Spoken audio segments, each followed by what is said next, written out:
development. Automotive Technology Study Program aims to result the professional technicians and supervisors who have competencies in automotive machine prototype and design, also the global technopreneur. Automotive technology is supported by Garage Laboratories and Automotive Design Laboratory. Garage Laboratories include several laboratories such as Engine Laboratory, Chassis and Power Transmission Laboratory, Automotive Electrical Laboratory, Automotive Maintenance and Repair Laboratory. Information System Study Program.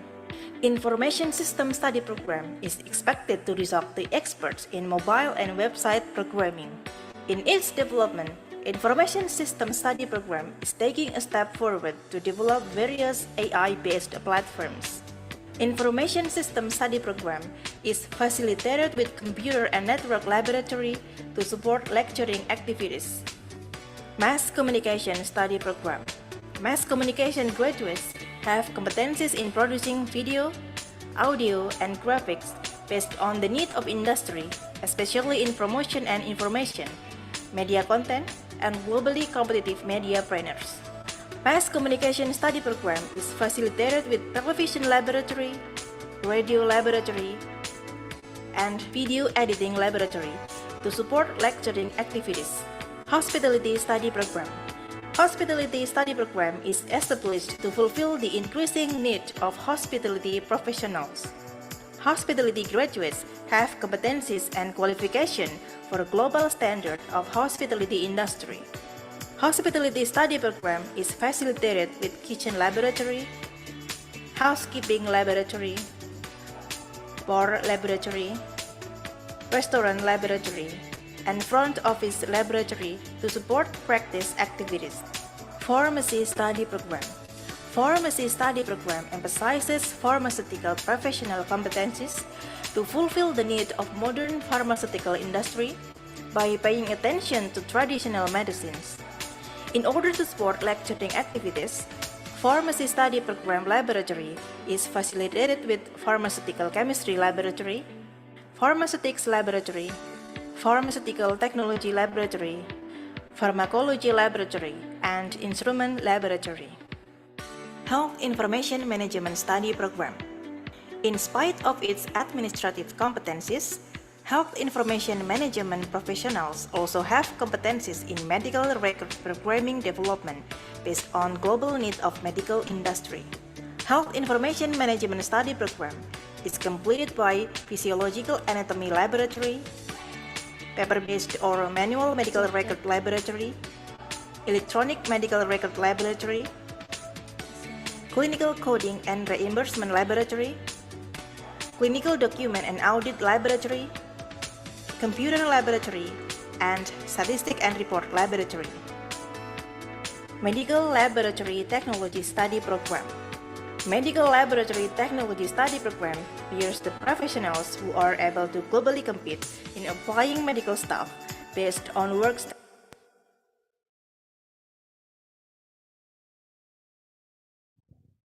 Bismillahirrahmanirrahim. Assalamualaikum warahmatullahi wabarakatuh. Salam, Om Swastiastu, Namo Buddhaya, Salam Kebajikan, Rahayu. Good morning and welcome everyone to this webinar. On behalf of the Executive Committee, I would like to extend a warm welcome to all of you for taking the time to attend this event. It gives me great pleasure to be Master of Ceremony for this webinar. My name is Klis Pesesa.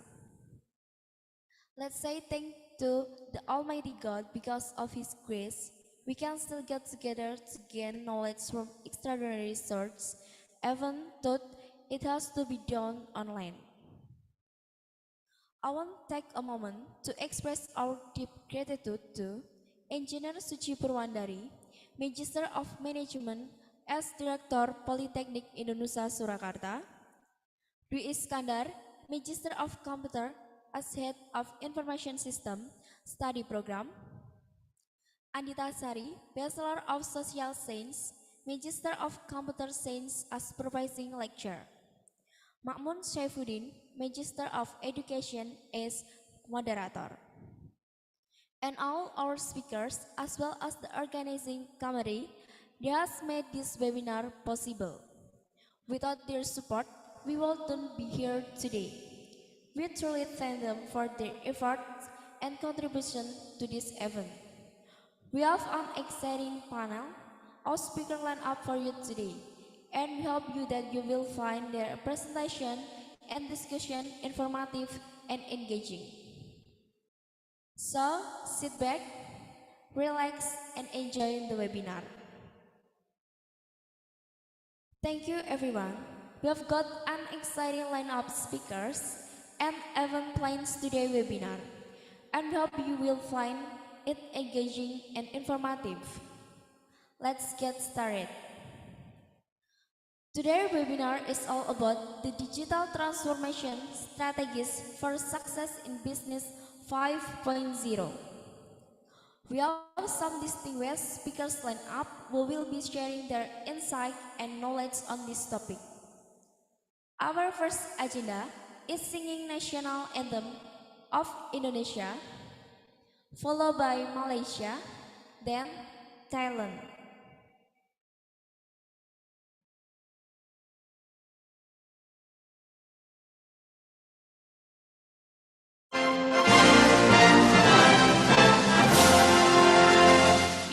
Indonesia tanah airku, tanah tumpah di sanalah aku berdiri jadi pahlawan.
The next agenda is speech.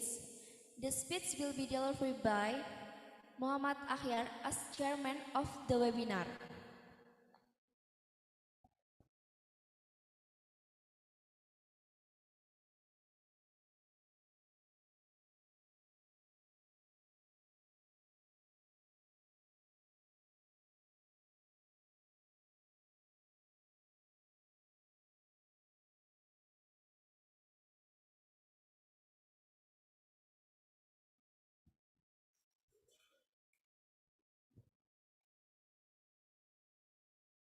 Assalamualaikum warahmatullahi wabarakatuh.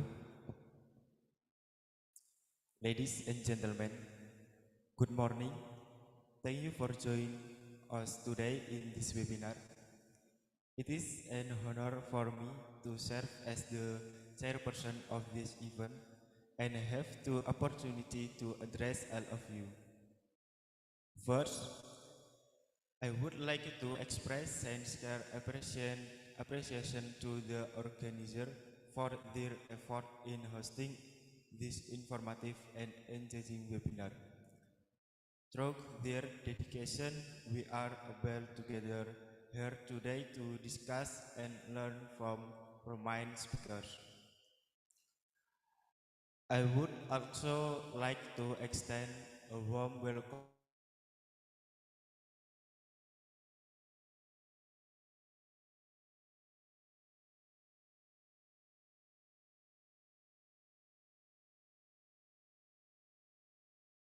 for all of us.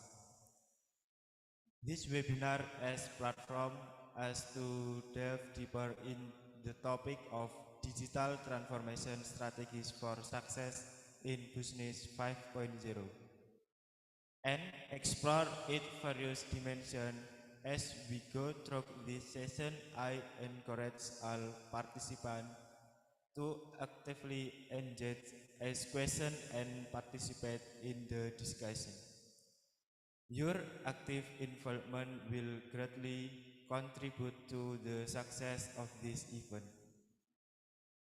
I believe that webinars like this play a crucial role in enriching the exchange of knowledge, professional growth, and community building.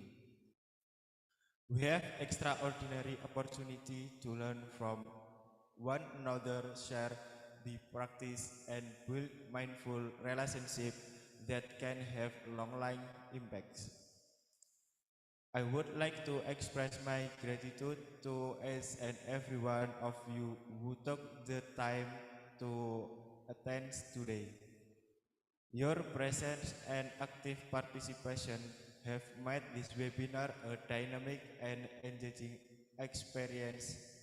I sincerely hope that all of you will seize this opportunity and actively contribute to the discussion. That's all for my speak. If there were any mistake in my delivery, I apologize. Thank you. And now I will hand over the proceedings to the Master of Ceremony.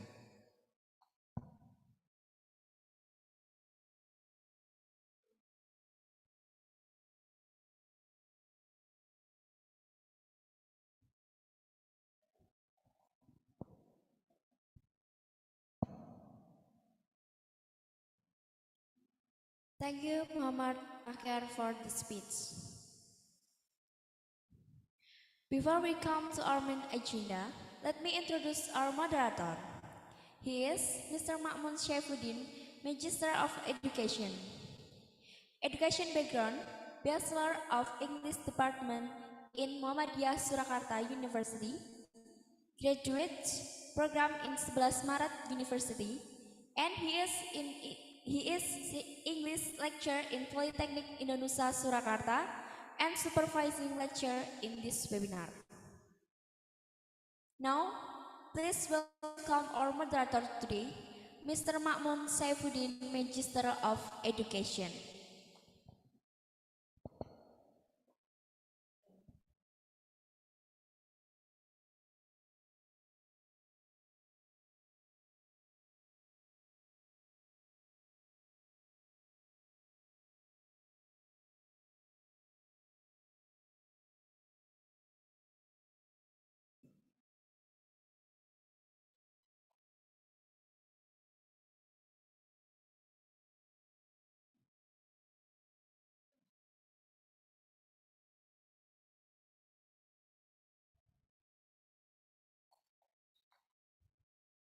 Assalamualaikum warahmatullahi wabarakatuh.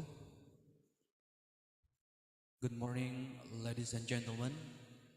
The Honorable, the Director of Polytechnic Indonesia Surakarta, Ibu Insinyur Suci Purwandari Magister of Management. Our great speakers today and our lecturers from Indonesia, Malaysia, and also from Thailand. All beloved students and also participants today. First of all, let us praise to the God, the Almighty, Allah Subhanahu wa Ta'ala, who has been giving us mercies and blessing. So today we can attend our international webinar or seminar today with the title Digital Transformation Strategies for Success in Business 5.0. And then I would like to say thanks to the committee for having me today. Let me introduce myself. My name is Ma'mun Shaifuddin, Magister of Education, as moderator today. And without further ado, today we're gonna have 5 great speakers. 3 speakers from Indonesia, from Polytechnic Indonesia Surakarta, from different study program. We will have 1 speaker from Malaysia and another one from Thailand. Our first speaker today will be Dr. Nurhairi bin Ahmed from University Kuala Lumpur, Malaysia, France Institute. And before we come to him, let me read his curriculum vitae. First is about his education. PhD in Applied Language Studies, University Technology Mara, June 2019. HRGF Corporate Trainer Certificate 2012, Ministry of Human Resource, Master of Arts in English Language Studies and University Kebangsaan Malaysia in July 2010. Bachelor of Education Hons, Teaching of English as Second Language from University Kebangsaan Malaysia, May 1997. TESOL Matriculation Certificate PPP, Institute Technology Mara, June 1993. SMK Sultan Badlisah Kulim, SM Tuanku Syed Putra, Kangar College Sultan Abdul Hamid. And about his career, as lecturer or senior lecturer at UNIKL Malaysia French Institute from 2007 till present. New College Development Task Force and English lecturer at Kedah Matriculation College, Kangdung, Kedah. 2003-2005, English Language Coordination Academic Sector Matriculation Division, Ministry of Education, English Teacher, SMK at SMK Sebau Bintulu Sarawak, and also SMK Sardang Kulim Kedah. And without further ado, Dr. Nurhairi bin Ahmad from University Kuala Lumpur, Malaysia, France Institute today will talk about essential business communication strategies in the digital era. So I would like to say hi first. Good morning. Hello, Dr. Nurhairi. Assalamualaikum. Can I connect to Dr. Nurhairi bin Ahmad? Hello. Hello, Assalamualaikum. Waalaikumsalam. How are you? Alhamdulillah, I'm fine, thank you. Alhamdulillah. So, welcome to this webinar, Bapak Dr. Nurhairi. It's great pleasure for me to have Bapak Nurhairi in this webinar today. So, welcome, Bapak. Thank you, thank you. Yeah. Now, time is yours.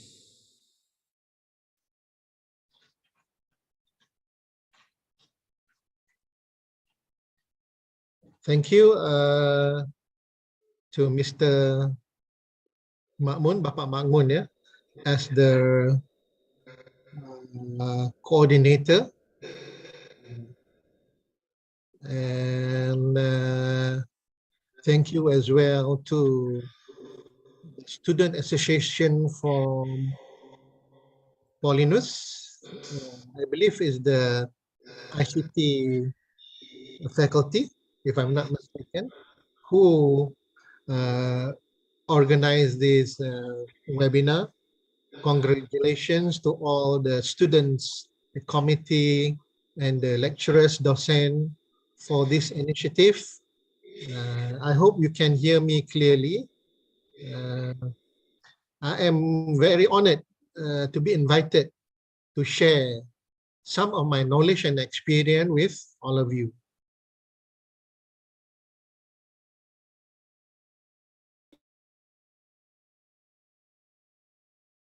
Okay. All right. Thank you also to Pak Makmun for introducing me through the curriculum vitae. All right. For information, I have been to Paulinus before. I've been there for a couple of hours, maybe 2 or 3 hours. I think in the year 2020. So, I was able to be in Solo for 1 day and a half before I have to quickly return to Malaysia before the lockdown of the COVID-19. So at the beginning of COVID-19, I was there in Jawa Tengah. I landed in Semarang, and then I was supposed to return as well after a few days in Jogja and Solo, in Surakarta. But suddenly there's a lockdown decision by the government of Malaysia. So after visiting Paulinus for a few hours, I have to return and take my flight back from Jogja. Okay, let us go to the topic today. The topic today is digital transformation strategies for business 5.0. Okay, I assume as all of you are student of IT and business, then you know what is a digital era, then you know what is a business 5.0. Okay, how is business 5.0 different from business 4.0? Okay, let me share my slide.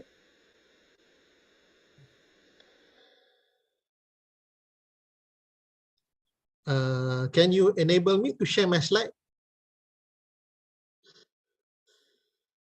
Can you enable me to for me to share my screen? Yes, sir. Okay. All right. Okay. Can you see my screen now? Can you see my slide? Yes, we can now. All right. Okay. So if we were to cover everything in the content that I put here, of course, it will take maybe 1 day or half a day. So I assume that, so most of you, you know all this from the course that you learn at your campus, at your polytechnics. And I'm sure your ICT and business lecturers have shared. Okay, so let us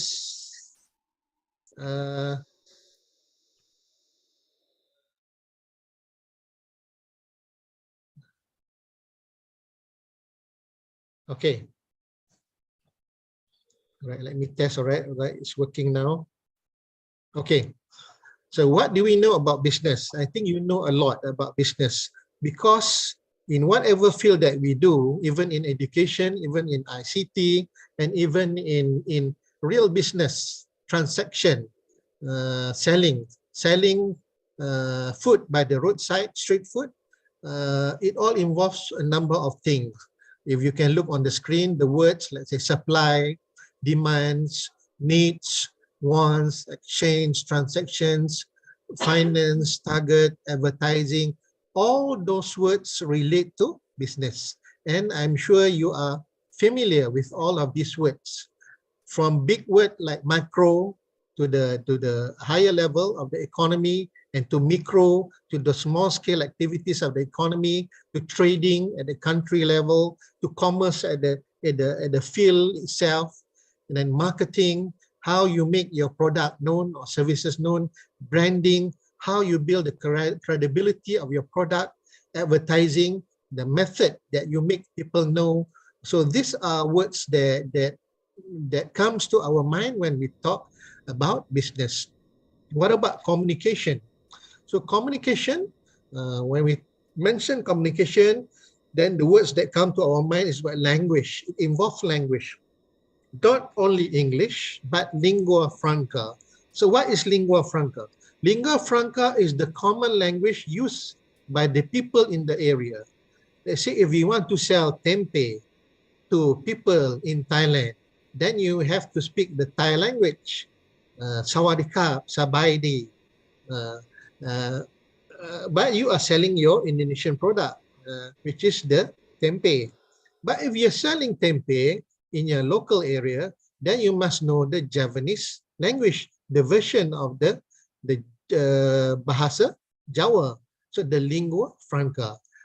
So communication is about the language and the lingua franca. When we say lingua franca, I'm talking about what is the dialect that the people in the area is most common, most familiar with. Okay, if you want to sell the bakso in Australia, then you should be describing this bakso in the standard Australian English. So enggak ada Australian language, it's still English language, but within the Australian version, within the Australian pronunciation. If the Australian English tu is called strain. Itu istilah yang when we refer to Australian language, we say water become water. I need to drink some water. Good day, good day becomes good day. Saudara pun become mate. Friend becomes mate. So that is a dialect. So that is communication. Then there is a code. You know, like the disabled people, they have the sign language. There is a code. Then of course there is interaction. Speaker and audience, speaker and listener. And then from all this code and language, there is information, data, and there is an exchange. Communication involves an exchange of communication and data, like seller and buyer, producer of a product and customer, user. The customer give feedback, give input, give rating. Okay, so there is exchange of information. So there is a source, medium, platform, target. Okay, I have like 12 slides, so I will go quickly, about 3-minute each slides. So what do we know about the digital era? The digital, when we mention about the digital era, it is about the open sky. The open sky. When does the sky start opening? When we have satellite technology, when we have radio wave technology. That is the beginning of the open sky, where we can transverse between nations. I can watch Indonesian TV. Indonesian student, citizen can watch channels from Malaysia. So when I was young at school, I can watch channels, TV channels from Thailand. So this is the old analog and the beginning of digital technology through satellite, through radio wave. And now radio wave is still being used in Industry 4.0, which is like RFID. So people put the RFID chip in the book. Let's say I was a karyawan with the Dinas before. I was an officer with Ministry of Education, Malaysia and Putrajaya. So when I set up a new college, a new library, the expensive books from luar negeri, chemistry books, physics book, ICT books cost about $100, 300 pounds. So we put the RFID chip and in the library system. So we set the system, and then the system will detect through the wave, radio wave. So there is like a digital era 4.0. So I will explain what is 5.0. So the essence of my content of my talk is about 5.0, not about 4.0 anymore. Okay, and then the global world, the World Wide Web, WWW, and that is made possible by the internet. Who created the internet? A group of number of universities in the United States, Stanford, Harvard. They created their local internet first, and then they link to the other universities, and then all the whole world get connected. So for Malaysia and Indonesia, the internet connection is via satellite and via undersea cable. Do you know that? Do you know that if that undersea cable from Malaysia, Indonesia, Natuna goes out to Japan and all that, if the cable is destroyed, our whole internet will be disabled, will be disrupted. Do you have that knowledge? Why is it? Okay, got it. All right. So internet, and then it make things become wireless. 4.0 technology, 5.0 technology enable many gadgets, many tools to be not connected to the power source. Wireless means that we don't need the electricity supply anymore. We can rely on batteries. But bear in mind, even though Malaysia, Indonesia, Thailand is vastly developing, we are still 100 years behind because we are still not able to develop, for example, mobile battery, mobile car battery, lithium battery. So countries like Taiwan, China, Japan, Korea, they were able to develop their own battery. We, Thailand, Indonesia, Malaysia, we are still behind. We are still using battery in the electric car and all that. The same like microcontroller, like the microchips, like the fuzzy logic and all that. We still use a lot of technology that is based on American, European, or either Japan or China technology. For example, in our phone, our internet, computer, laptops, the chips, Intel chips and all that are being manufactured in Malaysia. Malaysia is the #1 producer of the microchips, but the technology comes from United States. So Malaysia gain profit by manufacturing it, and then but half of the profit must be shared with Microsoft, Intel, and all that, the microchip. So in terms of digital era, even though we can become good users in the digital era, but we are 100 years behind in terms of developing the digital era technology. So that is what young people, young leaders like you must move your country forward to develop technology. Yes, there are universities in Indonesia, universities in Malaysia, in Thailand, in South Asia, trying bit by bit to develop this technology, but it is still not enough. It is still not enough. Malaysia, for example, is among the 10 countries in the world that manufacture cars, that sell cars, that export cars. Indonesia is among the 12 countries in the world that manufacture aircraft, started by President B.J. Habibie. It was about to be ready, but came the global crisis in 97. So Indonesia had to succumb to IMF, International Monetary Fund. So IMF stopped the manufacturing of the Indonesian aircraft first. Before, after the so-called problem ended and Indonesia started to export. Even Japan, Thailand, many European countries also buy the aircraft from Indonesia. So it's about a borderless world. And then multimedia, use of various form of media and apps technology. And even at small scale level, when these so-called tools become cheaper, even students can do coding and develop apps. So the digital area is very rapid and dynamic. What is rapid?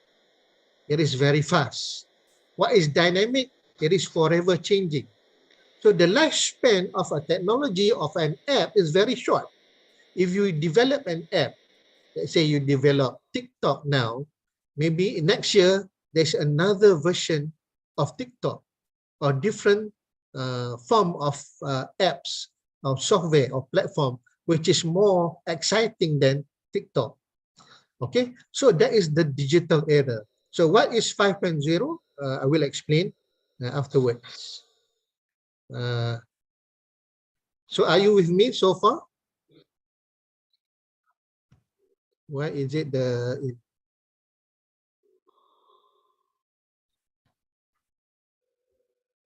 okay, realities about the digital era. Digital era is about disruptive process and dynamic changes. How we do things before has been disrupted, has been stopped. And in some places, in some certain things cannot be done anymore. For example, before this, we write letters. Pacar sama pacarnya menulis surat, write letters, and post the letter. So the writing, the language ability is very good. You know, the how to attract the girlfriend, the girl, or the man, the boy. We have good language. Now you copy paste the language, put it in soft copy version, and you send it through WhatsApp. So it's not original anymore. And with Chat GP, you get quick solution to so many things. So the originality, bakat sendiri itu hilang dan tidak diterokai. It's not being explored because people are becoming dependent on artificial intelligence, AI.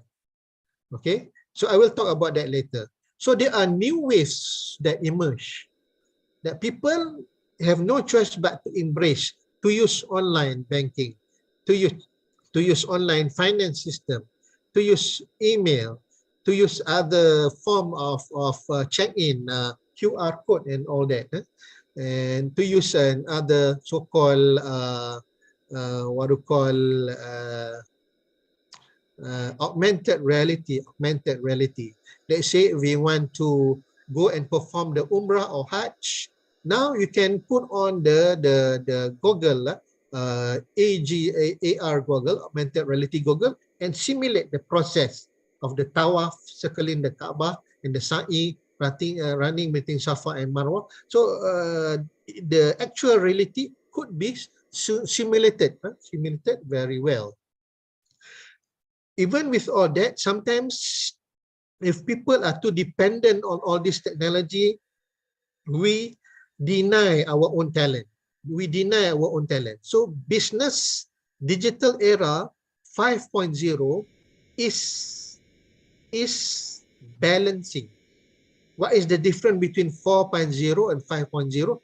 Balancing the humanities that is missing from 4.0, dependency, embracing back society and humanities and individuality. Because the rapid introduction of 4.0 technology has made some people to become very dependent, very weak. Some who use all these technologies well, they become very advanced. But we have a lot of people in society, a lot of students who are distracted by the entertainment component of this so-called ICT social media, that they neglect their studies.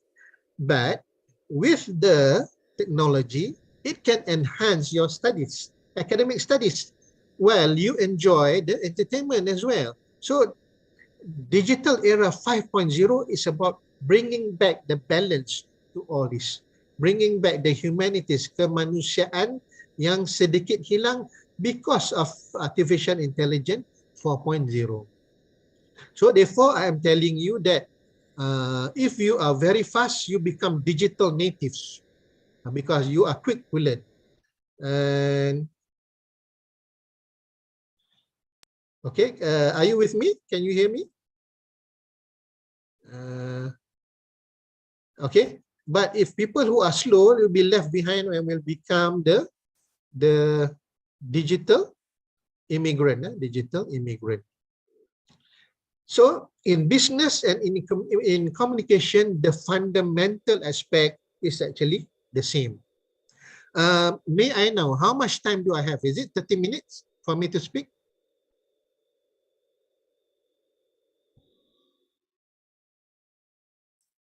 You still have about, I think, 30 minutes. 15 until 30 minutes, it's okay. Oh, 30 minutes, huh? All right, all right. Okay, okay. Okay, I think. So the way, the method, the form, the format, the process, the procedure in business and in communication have changed and will continue to change. But the gist and the essence of business, of communication remain. Okay? Therefore, communication in business also change using the new platform. Like now we are using so-called tools to enable so-called for us to converge and communicate via technology, internet technology. The level of business or the level of communication still the same, whereby in doing a good communication in good business, you must be visionary, you must be strategic, it has to be tactical, and it has to be operational. So at the level of the CEO, at the level of the director, so you have to be a strategic business thinker and communicator. All right. At the level of student as a normal worker, then you are doing the operational communication, operational business. If you are the leader, if you are the head of the department, of the unit, of the section, you are doing a technical communication, tactical communication, which is involving 50% of thinking and 50% of doing. Okay. So the focus and scope of my talk will cover a lot on philosophical perspective and goals of the United Nations Sustainable Development Goals. And then we'll take a look at the challenges of the digital era that I've covered a little bit just now. And then I've mentioned a little bit about the strategies in business communication in era 5.0. Okay. Good communication and business must be based on philosophical principle. And because whatever field that we study and we do now all begin with philosophy. What is philosophy? Philo and sophos, love of wisdom. It started all with thinking process, critical thinking, systematic thinking, strategic thinking. Started with Socrates, Plato, and Aristotle, the classical Greek philosophers, and then it moved on the Western and then Islamic and Asian philosophers. So all the field of study actually begin with philosophy. For example, the field of medicine, perubatan, medic, started with Hippocrates, the Roman doctor. So setiap doktor yang graduasi, all medical students, before becoming doctor, they have to read the Hippocrates Oath. Hippocrates Oath to promise that to cure every single human being using their medical knowledge. So therefore, the direction of business and communication also lies with philosophy. And how we build our country also is based on philosophy. Like Indonesia has the Pancasila, 5 pillars, 5 tonggak, tiang pillars of the country. Malaysia has Rukun Negara, 5 pillars of the nation. Number 1, belief in God. Number 2, and all that, king, country, and all that. So philosophy guided many things in our life, including education. There is a philosophy for education. Falsafah pendidikan. Falsafah untuk bekerja. For example, bekerja itu ibadah. kerja to get the blessing from God. That is a philosophy, religious philosophy.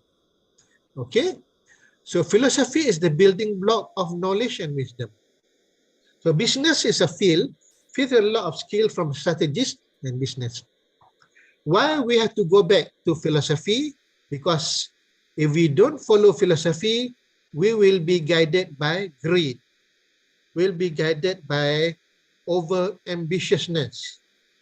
Our business will be guided by greed to maximize profit, to ignore other things, to neglect many things, responsibility, to neglect society, to neglect quality, because you are going to go for maximum profit. So under philosophy, these are the terminology concept: epistemology, ontology, axiology, logic, ideology. For example, ideology itu, doing business while sharing, buying while sharing, shopping while donating. So that is a business concept based on ideology that you promote your product through sharing. Because when you share the product, the profit, it becomes an indirect advertising. So this ideology of sharing, things, profit, wealth must be shared. That's an ideology. Ideology like constructivism, construct, how you build things slowly, memupuk, membina sesuatu tahap, stage by stage, is an ideology. Axiology, what is axiology? The ability to know the value of something. Is this ethical or is this not ethical? Is this harmful or is this not harmful? All comes from ideology. Because in axiology, ilmu mengenal nilai sesuatu itu, that is part of philosophy. Ontology, what is ontology? Ontology relates to theology and metaphysics. Ilmu ketuhanan dan ilmu memahami sesuatu yang tidak dilihat dengan jelas. Dosa, pahala, sins, reward, punishment, we cannot see in real physical, but we believe is there. Reward by helping people. We know if we help somebody in trouble by the roadside, this poor person may not pay us for the help, but we know that this good deed, amalan yang baik ini will be repaid. Ada balasan yang baik. So that is what we call metaphysics and theology under ontology. So if we do business with the ideology, with the ontology, metaphysics, that if we sell this product well, we sell this product at a reasonable price, not too expensive, and many people could benefit from the product. Not only that we get back the rupiah, not only that we get back the baht, the dollar, the ringgit, but we get back the reward, the blessing by doing business. So this is all guidance from philosophy, and all of you can read more the philosophy in business, philosophy in ICT, philosophy in education, and all that. Okay, what about sustainable development goal? Sustainable development goal were developed by the United Nations. You know United Nations?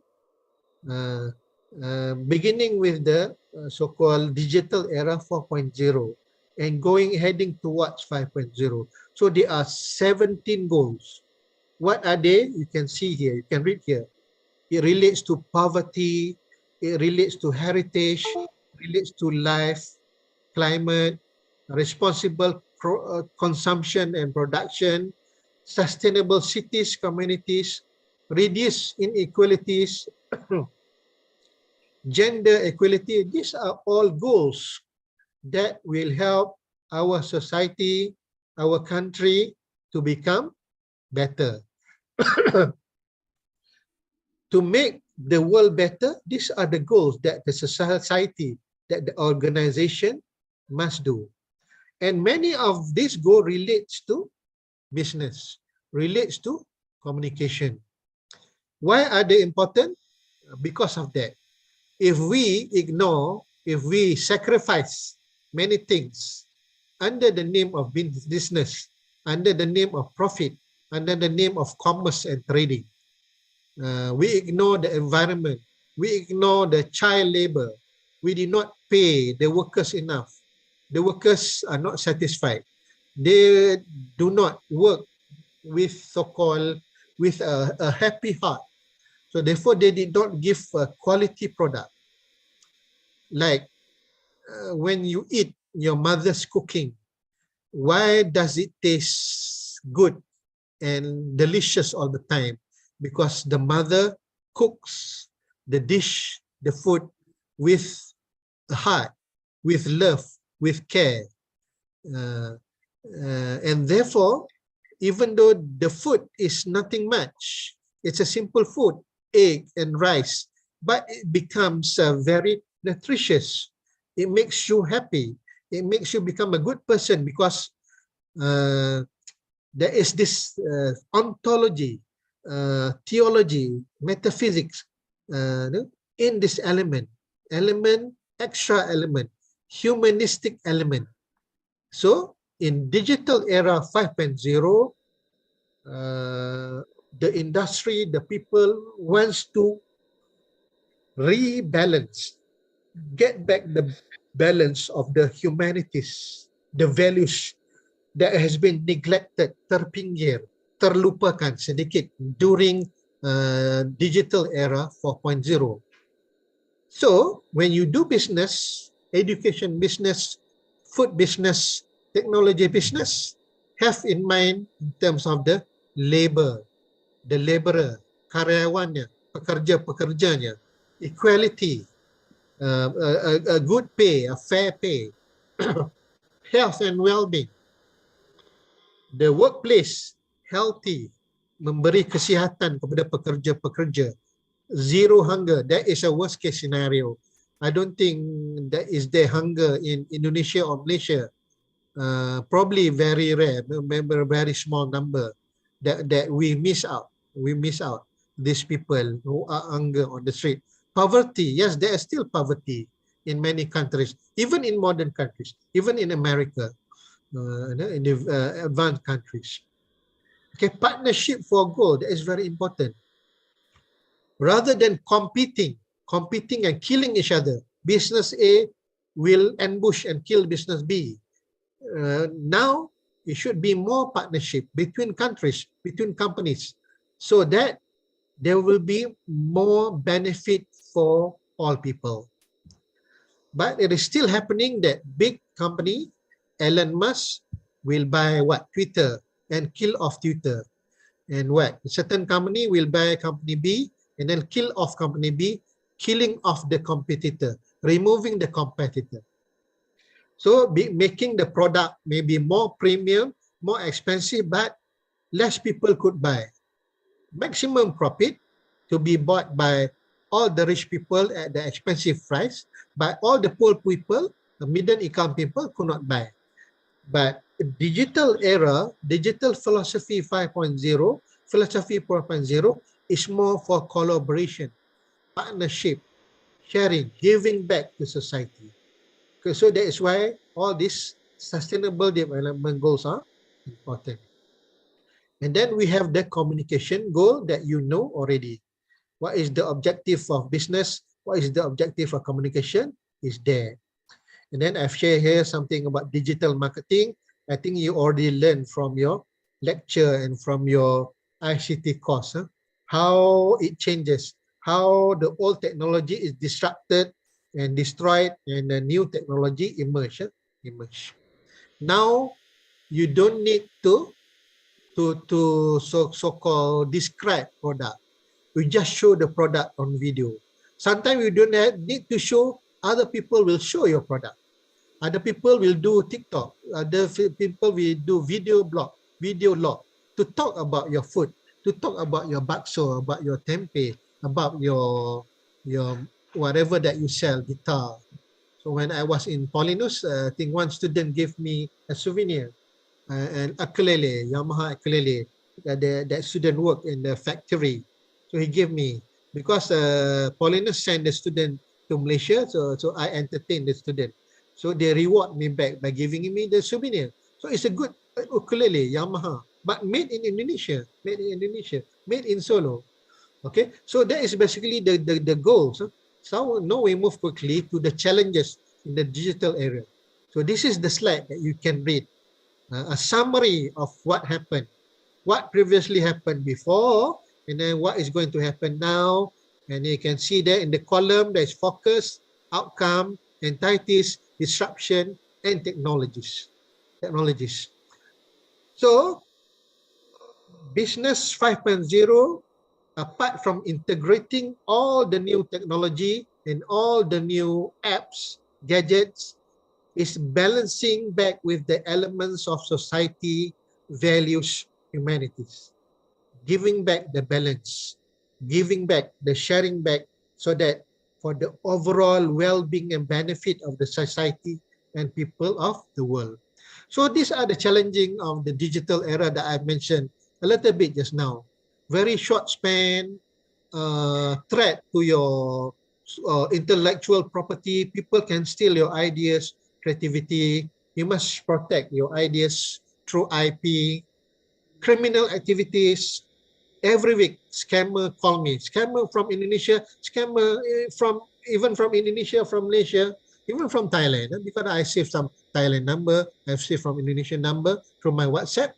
So they were impersonating. Once there is data breach, let's say Yadianto, your data is breached. And then they know you, they have your photo, then they can impersonate you. And then they can use your photo, your data to trick people, to trick your friends, to trick your family member. So this is the threat. And then over-reliance on technology. Kalau tidak ada TikTok, tidak mahu belajar. Not fun, not exciting. Tidak mahu membaca buku, do not want to read the books, the text. Oh, ini boring. Not exciting to read. So it's distraction, and all the games, like gaming, becomes an addiction, and also addiction to TikTok maybe. So again, the secret is back to balance and abuse, cyberbullying and all that, So young people, children who grow up in this uncontrolled digital environment will become abnormal. They will not be able to interact. They will not develop a balanced emotion, elements of sharing. Oh, nggak mau, cannot share. This is my gadget. This is for me. I want to use the internet, not disrupt. So they do not learn to share. They do not learn to be patient. They were always restless. Oh, slow. Mengapa ini perlahan ini internetnya? Why? You're very demanding. So emotionally, they did not become stable. Okay, and all these gadgets, the next point, rely on technology. Mana charging portnya? Where is the charging port? I want to charge my tablet. I want to charge my phone. Constant need for energy. And then therefore also waste of energy. If that energy and that tool is not used for good communication, good purpose, good business. Okay, and all this involve cost. Whatever waste of energy, time, meaning that you are wasting money. Because you pay your fees to study at Paulinus, but you did not study. You get distracted by internet and all that, TikTok and all that. You did not do it balanced. Young people must enjoy university life, enjoy pacaran, dating, sport, whatever, learning process, but must not neglect the education. So use the app as well to enhance the belajar bahasa Inggeris, belajar bahasa Thailand, learn Arabic, learn calculus and all that through the YouTube, through the apps and all that. So if you balance it, it will work well for you. So the business communication strategy is actually to follow whatever strategy that is good, to follow philosophy, to follow sustainable development goal. Because in philosophy, we are able to explore more areas: psychology, social, linguistic, ethics. With philosophy, we are able to become more controlled. We did not turn into criminal. We did not turn into individual which is greedy, which maximize profit. Okay, and then so all business, all communication must leverage and balance. Leverage means makes full use of technology, full use of industry 4.0, 5.0, but now we must do the balancing act. You must do the giving back to society.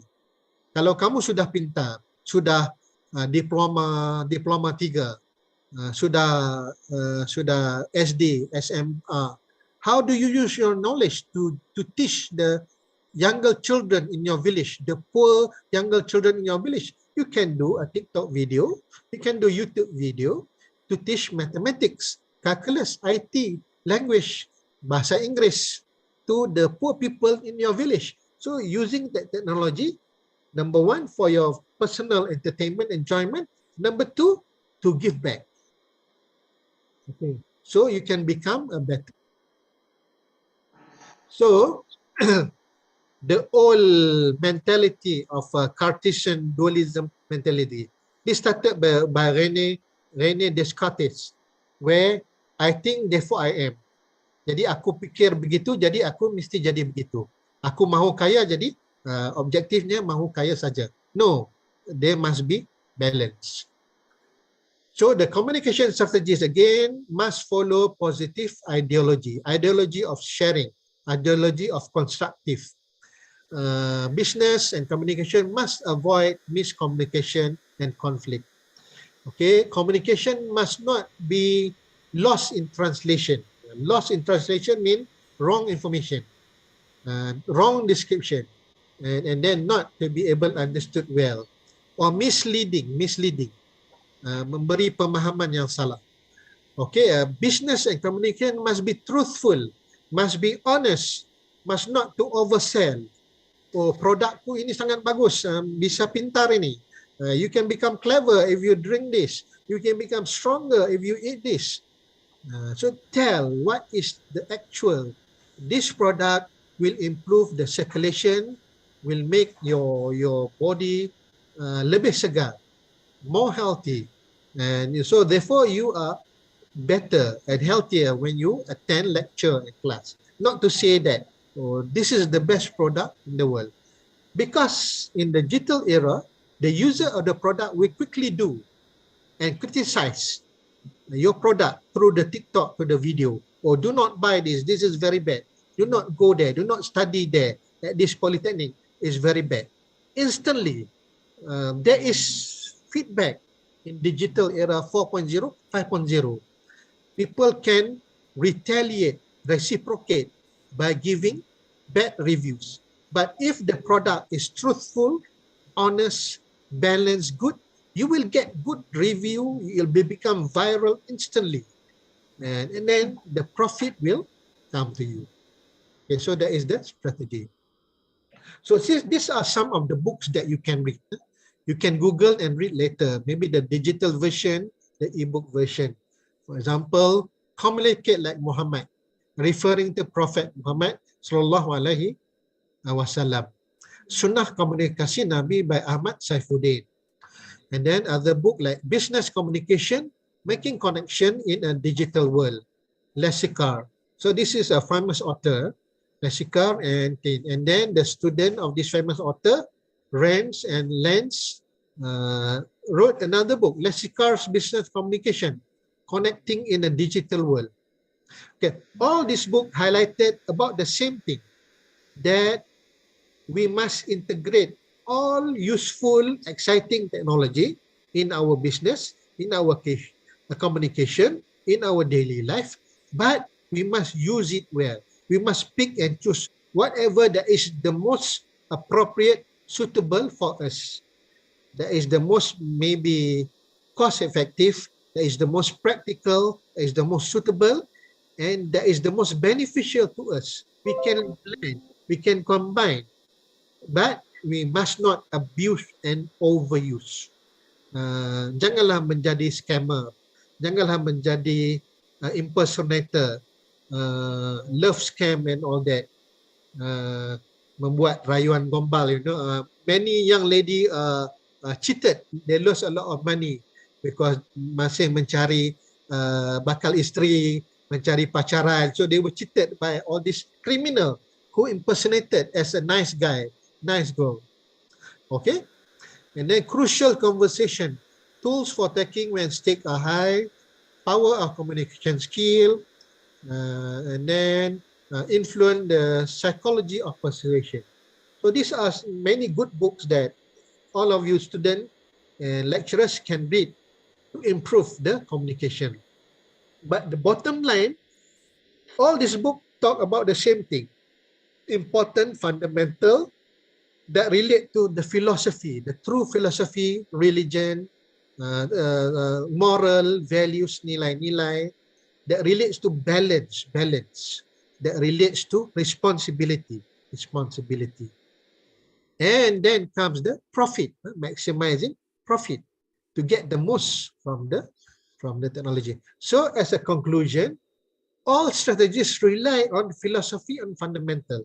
You can follow whatever strategy that is suitable, because all the strategies must have a clear-cut focus, target, goal, mission, and vision without running away from the philosophy, the values, the fundamental, the theology, the God, that goes back to God, that goes back to moral values and all that. All the strategies in the book follow the concept of the user and consumer, of the communicator and the audience, as the situation and the context. And all them use a SWOT, strength, weaknesses, opportunity, and threat. Apakah kekuatan, strength, apakah kelemahan, weaknesses, opportunity, peluang-peluang yang ada, threat, gangguan-gangguan yang mungkin bisa datang. So all the strategies in business and communication, carefully planned ways. They are systematic. They are strategic to avoid miscommunication, conflict, and to handle, to address, to solve communication challenges. And then all the strategies involve integration of all the IR 4.0, Business 4.0, and 5.0 tools, platform, medium, technology, and trends. So this transformation will continue. They will be after 5.0, maybe 6.0, maybe industry revolution 5.0, 6.0. But within all this transformation, remember that we must continue to be guided by philosophy, religion, moral, values, society, strong fundamental. And we must remember to give back to society. We must remember to balance all this, because we do not want to turn into robot. We don't want to have our friend, a robot as friend. We don't want to have a pacar, wife, girlfriend who is a robot. We want to continue to live among human beings, not to live among semi-human, robot humans. So therefore, we must rely back on philosophy and fundamentals to guide our business, our study, our communication, our work in ICT, our work in engineering, and all those things. So I hope you are able to follow my talk, and so that is the end of the content. If there is any question, I am happy to answer your question now or later. You can email to me or WhatsApp to me. Okay, thank you very much for listening. Wabillahi taufiq wa hidayah. Wassalamualaikum warahmatullahi wabarakatuh. So back to you, to Mr. Mahmoud. Thank you very much for a very great presentation, Dr. Nurhairi. Very informative slides, and also very great presentation we had just now. Thank you very much. As I got information just now that Dr. Nurhairi would like to leave the meeting soon because of certain business. So we would like to open question and answer now, or discussion now, directly after the presentation from Dr. Nur Hairi. So please, for all the participants, students, or everyone, if you have any question related to the presentation or the material from Dr. Nur Hairi, please, you can directly raise your hand and open up your microphone and you can speak up. Or maybe if you just want to send through the message, you can just type down your question in the comment section below. So it was very great, Mr. or Dr. Nur Hairi. If I can conclude some points that I've got from your presentation just now, first is how the communication support and urge the success of business. And the second, the rapid and dynamic concept of business. It changes every time because it changes every time. So we can conclude that the communication strategies also has to be changed along with the change of the business model. Like we know, the online shop or the marketplace we had before isn't like TikTok we have nowadays. So TikTok has new concept of communication between seller and also consumer and also consumer. So we have to adapt that changes from common marketplace to TikTok that has to be live all the time. I also conclude another point. If we want to create a business, for the success business, we have to be clear and focus on what is our target, goals, vision, and also mission. And also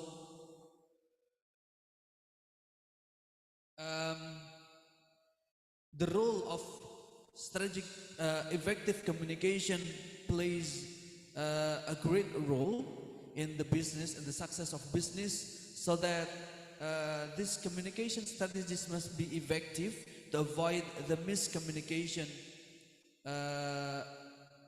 among all, everything related to the business, especially to the customer or the consumers. Those things that I got and that I can conclude from your presentation, Dr. Nur Hairi. So please, ladies and gentlemen, our participants, if you would like to have a question, please, committee, could you share the question from the comment below? Or anyone who wants to have a question? Silahkan teman-teman dari mahasiswa atau dari... Ada pertanyaannya bisa dimunculkan? Mohon maaf, saya tidak bisa melihat dengan jelas pertanyaannya. Apakah masih bisa di Zoom atau seperti apa?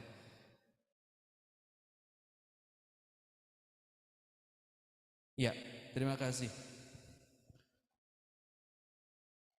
Bagi yang ingin bertanya, mohon untuk menyebutkan nama, ya, kemudian asal, kampus dan juga program studi. Bapak Nur Hairi, izin saya membacakan pertanyaan dari salah satu peserta pagi hari ini. Good morning, sir. Norisma Zulfan, a student from Indonesia Polytechnic Surakarta. The question is, what if our business already has a very strong ideology and philosophy, but something that can increase our business can break our ideology or philosophy? What should we do? Once again, the question is, what if our business already has a very strong ideology and philosophy, but something that can increase our business can break our ideology or philosophy? What should we do? This is the first question from Norisma Zulfani from Polytechnic Indonesia Surakarta student. Please, Dr. Nur Hairi, would you like to to answer the question.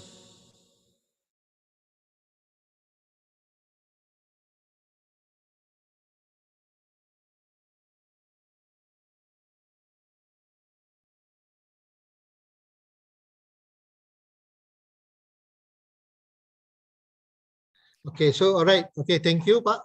Just now, all our microphone are disabled.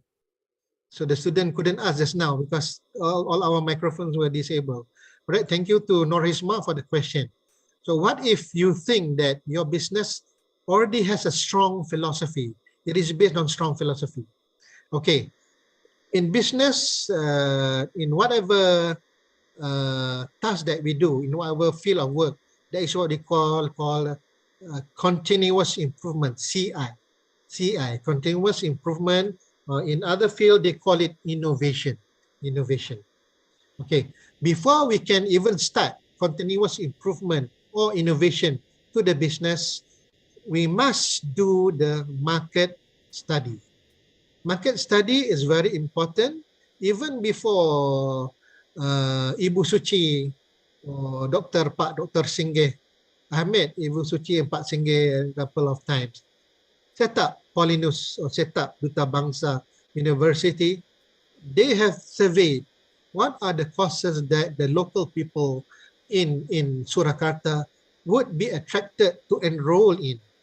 So the better market study you do, the better decision-making strategy and innovation that you can put in your product. Okay, based on the SWOT, SWOT just now, strength, weaknesses, opportunity, threat. Let's say we are starting a small business. What are our strengths? Definitely we have our strength, which is our self-belief, which is our belief in God and the philosophy, which is that our attitude. We are not greedy. We want to do the business to share this nice food, this nice bakso, this nice tempe, this nice rujak, cianjur, however, satay with other people.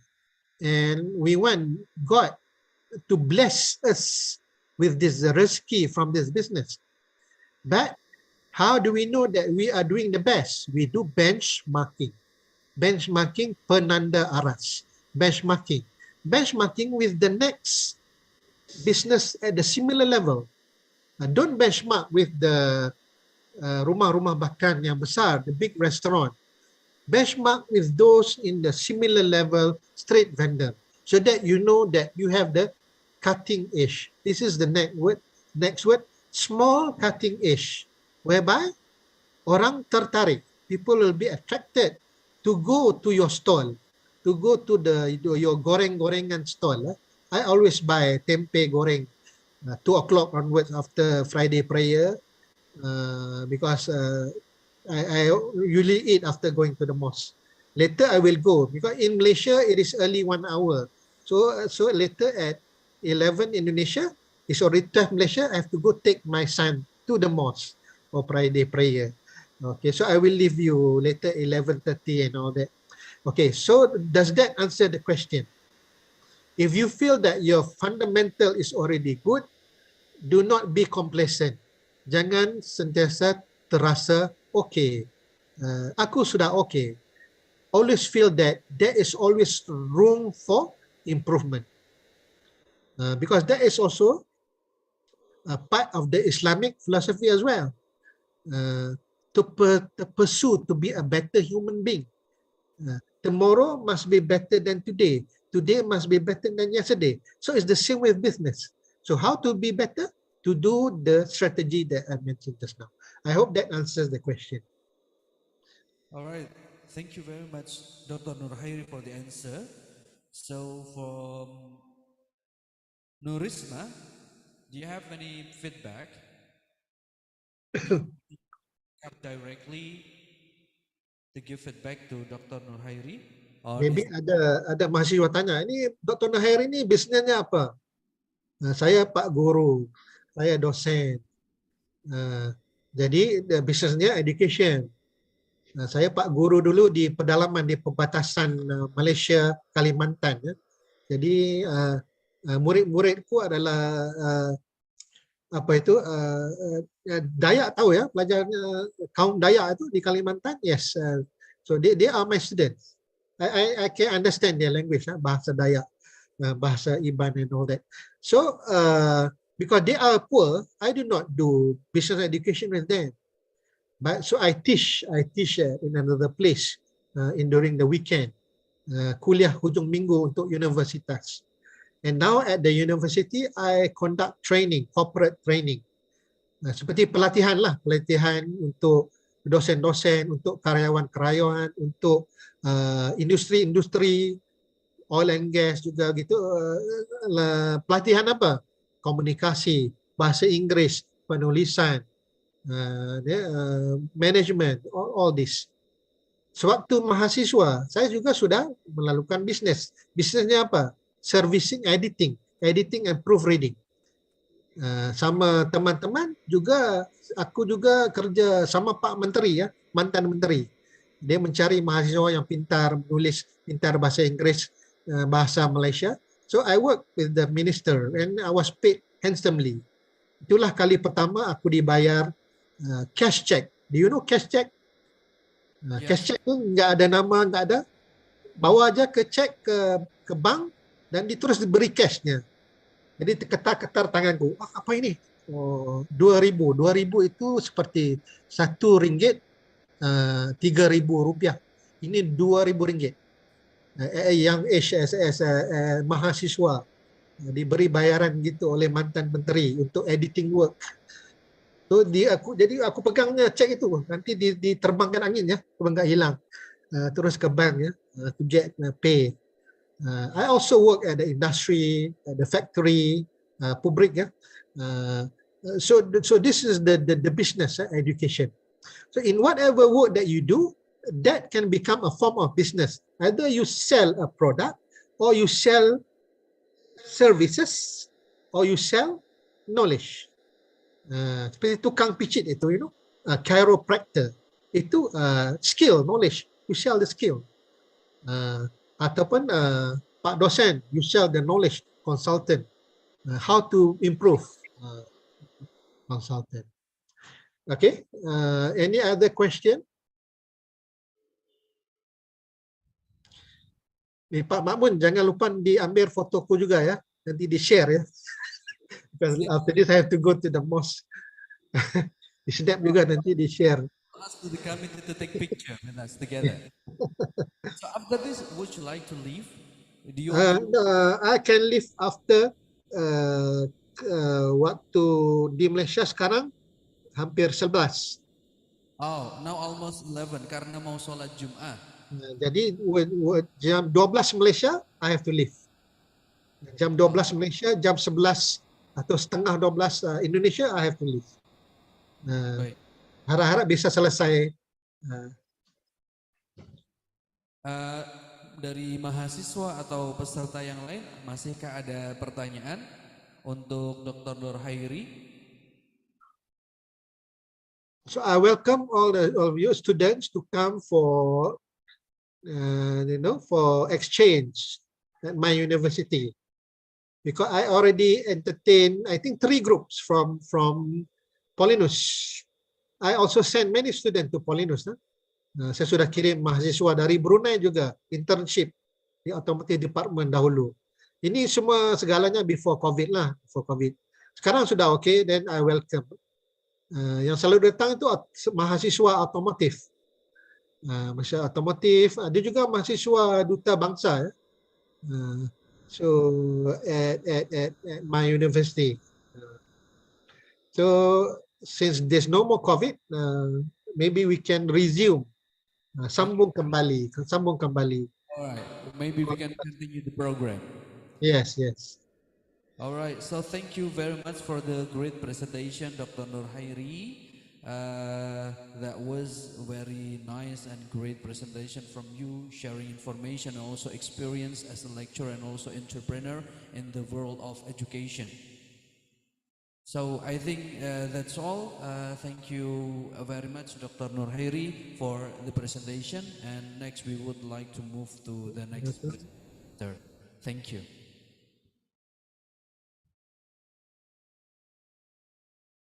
Yeah, all right.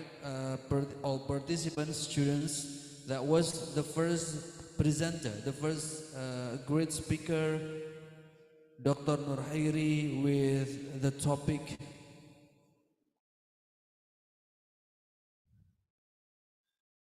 essential business communication strategies in the digital era.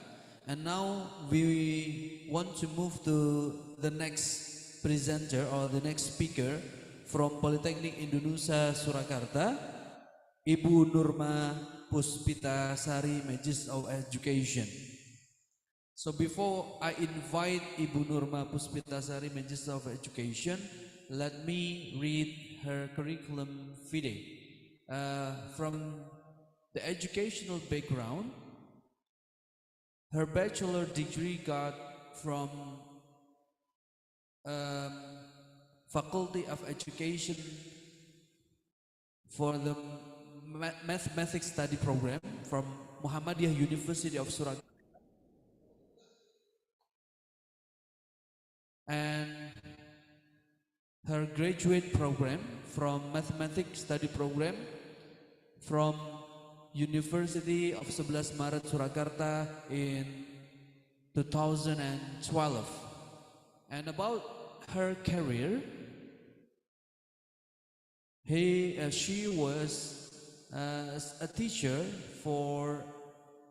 at SMK Muhammadiyah 2 Surakarta 2008 until 10, as a teacher at SMK Negeri 7 Surakarta 2010 and until 2012, teacher at SMK Batik 1 Surakarta 2011 until 2017, and from 2013 until now, she is a lecturer of Polytechnic Indonesia Surakarta and also as the secretary for Information System Study Program. Ibu Nurma Puspitasari today would like to talk about the independence entrepreneurial of students. So without further ado, let's invite Ibu Nurma Puspitasari, Magister of Education. Good morning, Ibu Nurma. Good morning, Mr. Max. How are you today? I'm fine, thank you. Are you good? It's very, very good. All right, so we cannot wait your presentation, Ibu Nurma, so the time is yours. Okay, thank you, Mr. Max. Okay. Assalamualaikum warahmatullahi wabarakatuh.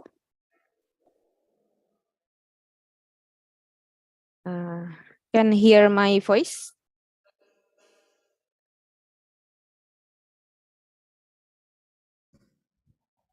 Yes, it's clear. Okay. Okay. Thank you for the time. Good morning for all of us. Salam Om Swastiastu, Namo Buddhaya, Salam Kebajikan Rahayu. The Honorable Mrs. Insinyur Suci Purwandari, Magister Management as Director of Polytechnic Indonesia Surakarta. The Honorable Mr. Edi Susena, Magister of Computer as the first Deputy Director of the Polytechnic Indonesia Surakarta. I respect to Mr. Canggih Ajika Pamungkas, Magister Computer as the second Director of the Polytechnic Indonesia Surakarta. I respect to Mr. Edi Susanto, Magister Computer as the third Director of the Polytechnic Indonesia Surakarta.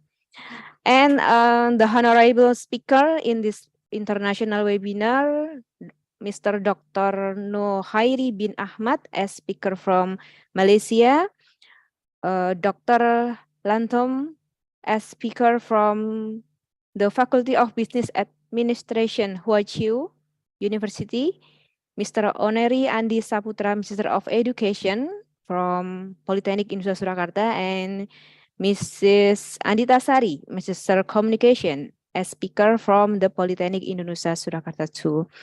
So I proud of the committee. Thank you for the activity, and which I'm proud of all participants We are student of the Polytechnic Indonesia Surakarta, STEMIC Amikom Surakarta, and others.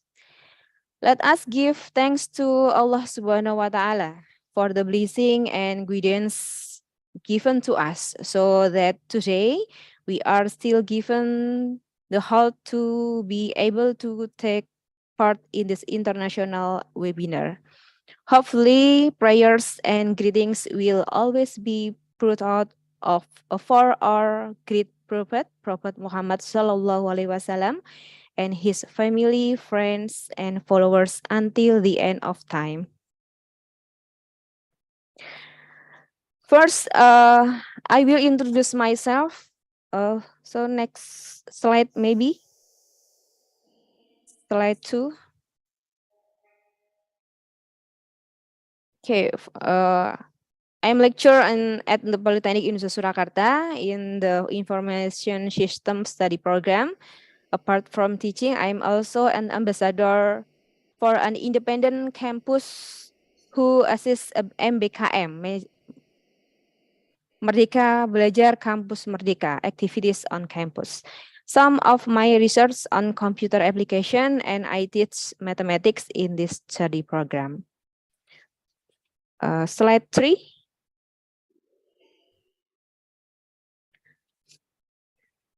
Okay, talk about digital transformation in the era of Society 5.0.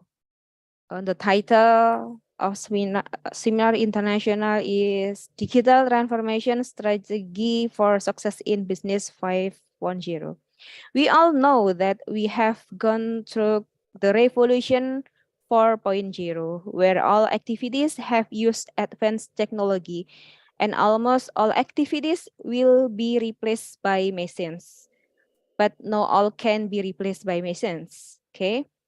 Generally, when we develop technology, we often miss it considering the human aspect. For example, with the rise of e-commerce, finally, financial technology, online transportation, and various other technologies, there are side effects often overlooked in the development of this technology. Finally, now the convergence of technological developments is starting to bring society towards Society 5.0, with an industrial revolution marked by the development of artificial intelligence, robotics, automation, big data, and Internet of Things. Slide 4. One of the efforts to prepare students to face Society 5.0 is to teach them to become independent entrepreneurs. The government has initiated the free entrepreneurship program, Wira Usaha Merdeka, WMK, aimed at developing entrepreneurship among students and nurturing their entrepreneurial spirit. The urgency of the WMK program initiated by the government includes developing the entrepreneurial potential of students and producing a younger generation engaged in entrepreneurship. The Wira Usaha Merdeka or WMK program activities were first launched in 2022 through the free learning and independent campus Merdeka Belajar Kampus Merdeka program. This aligns with the aspirations of universities to produce graduates who are ready for work, independent and competitive. The goal is to produce competitive graduates who possess competence in business self-reliance, business skills, business knowledge, analytical skills, and support by high level of creativity. This is the hope and target of educational institutes. Competent graduates who are independent, competitive, knowledgeable, skilled, with good character, and mastery of affective, cognitive, and psychomotor aspects are highly valued and even seen as a model of independence. Next, slide 5.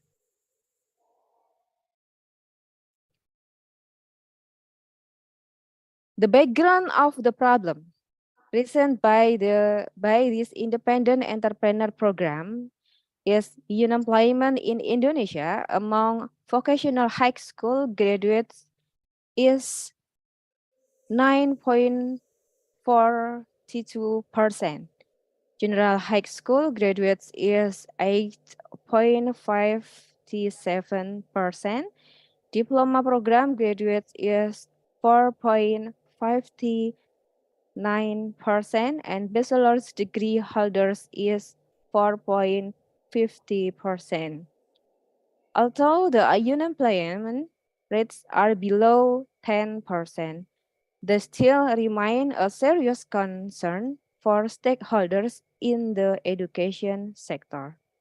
The solutions to that problem is through entrepreneurship education. It is expected that graduates will develop an entrepreneurial mindset and become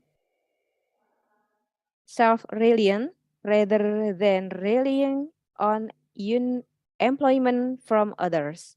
With more independent graduates, a greater number of successful entrepreneurs will emerge, leading to a more self-reliant nation, prosperity, and increased welfare for Indonesia.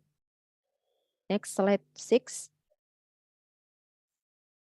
Okay, this picture Polytechnic Indonesia Surakarta in 2022 has sent 25 students to become independent entrepreneurs. Through this government program, students learn to become independent entrepreneurs by cooperating with 3 partners from culinary, automatic, and information and communication technology, as shown in the picture.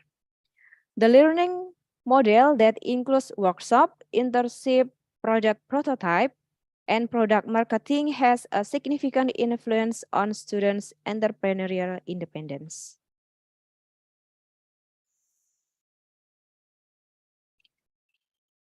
Next, slide 7. Okay. In the picture, students who are selected to become independent entrepreneurs do internship at partners, and our accompanying lectures accompany and pick up students for their internships. The last slide, slide 8. Okay, conclusion and recommendation based on the implementation results of the 4 states in entrepreneurship education. The learning model that includes workshop, internship, product prototype, and product marketing has a significant influence on students' entrepreneurial independence. The variables of workshop, internship, product prototype, and product marketing contribute to the development of entrepreneurial mindset. Among these variables, product marketing has the most dominant influence on students' entrepreneurial independence. With the independent entrepreneurship program for students, it is hoped that students can face digital business transformation in the era of Society 5.0. I think enough for my present. Thank you for your attention. Wabillahi taufiq wal hidayah. Wassalamualaikum warahmatullahi wabarakatuh. So back to you, Mr. Max. All right, thank you very much, Bu Norma. But actually, we still have time for you. It was great presentation in the topic independence entrepreneur of students. It was about the program from Minister of Education about the free entrepreneur program for students. Participants or everyone, if you would like to have a question and get more information about the free entrepreneur program for students or everything related with the program from the minister, please hold all your question until the end of the session, because the last four speakers will have question and answer at the end of the session. Now we come to the third. By the way, thank you very much, Ibu Norma. You're welcome, Mister. Yeah, the question from the participant will be delayed, will be hold first until the end of the session, because all the discussion will be in the end of the session. Okay, never mind. All right, thank you very much, Ibu Norma. Now, ladies and gentlemen, we come to the third speaker. So our third speaker today is from Polytechnic Indonesia Surakarta. Our lecturer, Ibu Andita Sari, SOS MECOM. She is a lecturer from Mass Communication Study Program, and today we'll talk about the success with soft skills to Business 5.0. And before I invite her to come to speak up, let me introduce her by reading her curriculum vitae.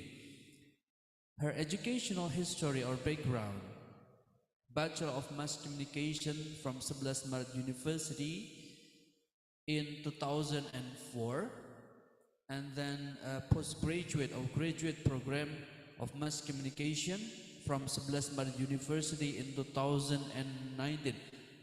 Good morning, Bu Andita. Can I connect with you, Bu Andita? Hello, Bu Andita. Can you hear me?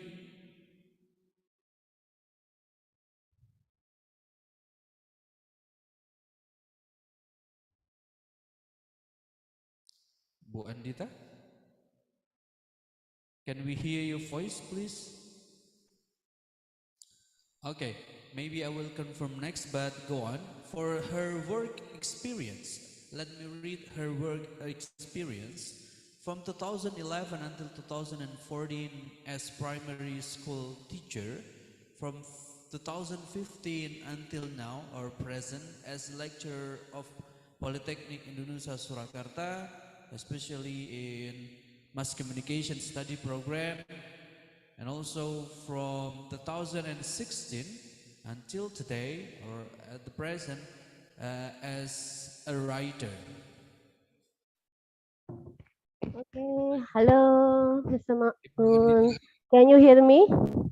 Yes. Now we Okay, can. thank you. Alhamdulillah. All right. Good morning, Ibu Dita. Good morning, Mr. Mike. All right.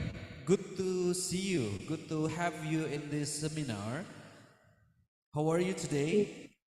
I'm fine. Thank you for asking me. All right. So I would like to confirm about your educational background. Is it right that you graduated from 11 Maret University in 2019?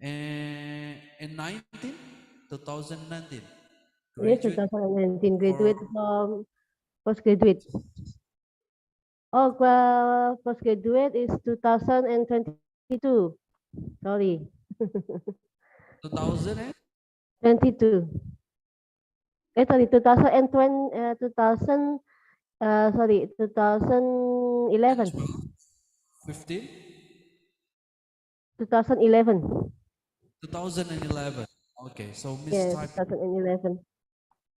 All right, thank you very much for the confirmation, Ibu Andita. And today, Ibu Andita will talk about the success with soft skills to Business 5.0.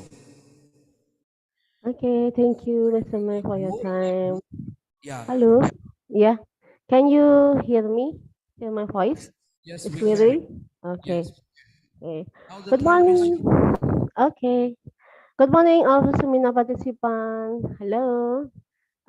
My name Andita Sari. I'm a lecturer at Polytechnic Institute Surakarta on program studi mass communication. And now let me present material relate to the theme of business in 5.0 era. Okay, maybe other presenter have confined the importance of communication in the business world. If we continue with regard to if we get to soft skill. Nah, before I start, I want to ask to our participant. I want to ask to our participant, what do you think makes people success? You can write on the column chat and I can read it. I want to ask to our participant, what do you think makes people the success? Maybe a lot of money, maybe good study, or maybe smart, maybe creative. What do you think about makes a people success? Can you put it on column chat on the Zoom to our participant?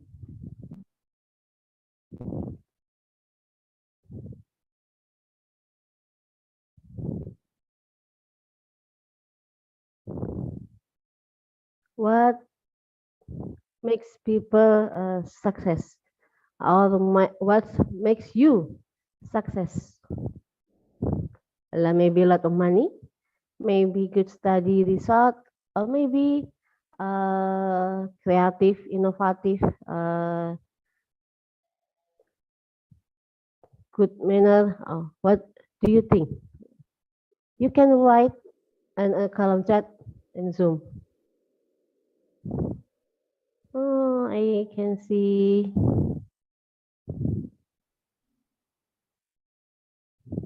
Oke, baik.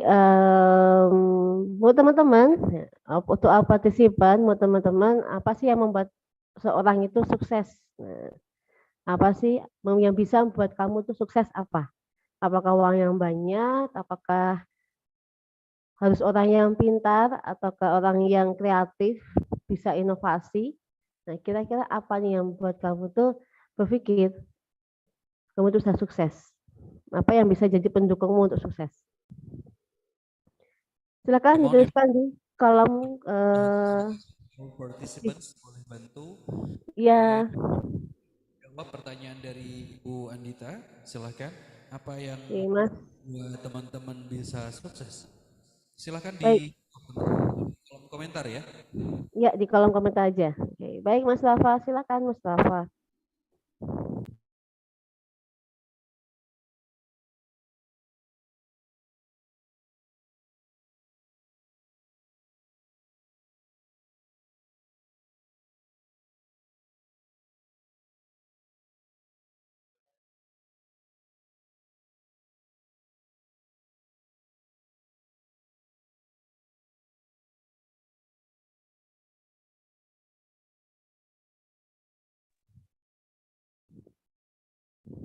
Baik, sepertinya ini ya sedang berpikirnya selama gitu apa yang buat kita sukses ya. Oke, baik. Saya akan lanjutkan. Oke, maybe we most people think if a lot of money, good study results, smart at everything, networking, it's make me atau make us a success. Slide 2, please.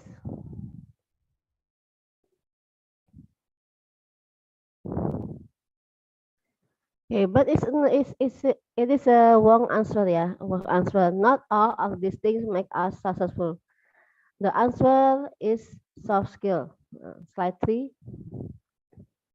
So we try to describe about what is a soft skill. We always hear about hard skill, yeah, intelligence, about passing grade, about innovation.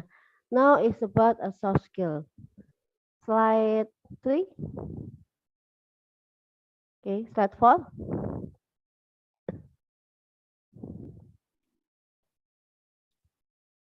Okay. Soft skill is all person skill in relationship with other. Attribute of skill thereby includes the value adopt like motivation, behavior, habits, character, and attitude. Now, attribute is show by everyone to varying degrees influenced by the habit of thinking, say, acting, and behave. Okay. However, this attribute may change if the person wants to change by practice get used to new things. So soft skill is divided into two things. Slide 5. They are interpersonal communication and interpersonal communication. Okay. How about my voice? Okay.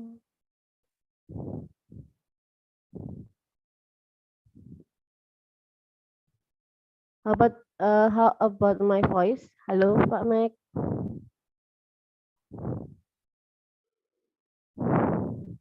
Hmm.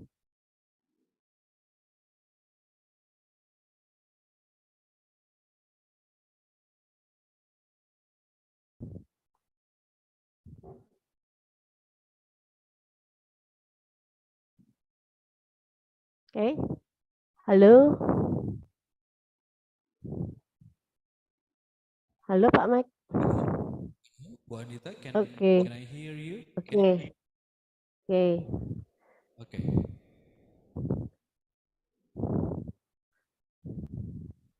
Slide. Okay, slide 5, please. So soft skills are divided into two things. They are interpersonal communication and interpersonal communication. And then we talk about first about intrapersonal communication. Its mean from definition is self-development and communication skill.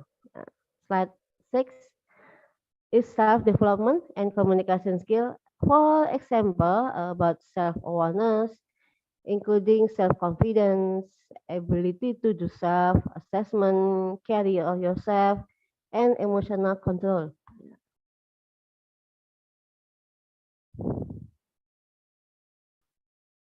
Okay. What it means, interpersonal communication skill, we need it to boost self-confidence. If we are confident, you can introduce yourself well, respond well to criticism, and be able to give positive response to bad action received. Jadi kalau teman-teman punya intrapersonal komunikasi yang bagus, itu bisa membangun self confidence, kepercayaan diri. Kalau kita pede, kamu kan bisa ngenalin dirimu dengan baik, kemudian bisa merespon segala kritikan juga dengan baik, nggak perlu dengan otot, nggak perlu dengan berantem ya kan, tapi cukup dengan bagaimana menanggapinya dengan positif.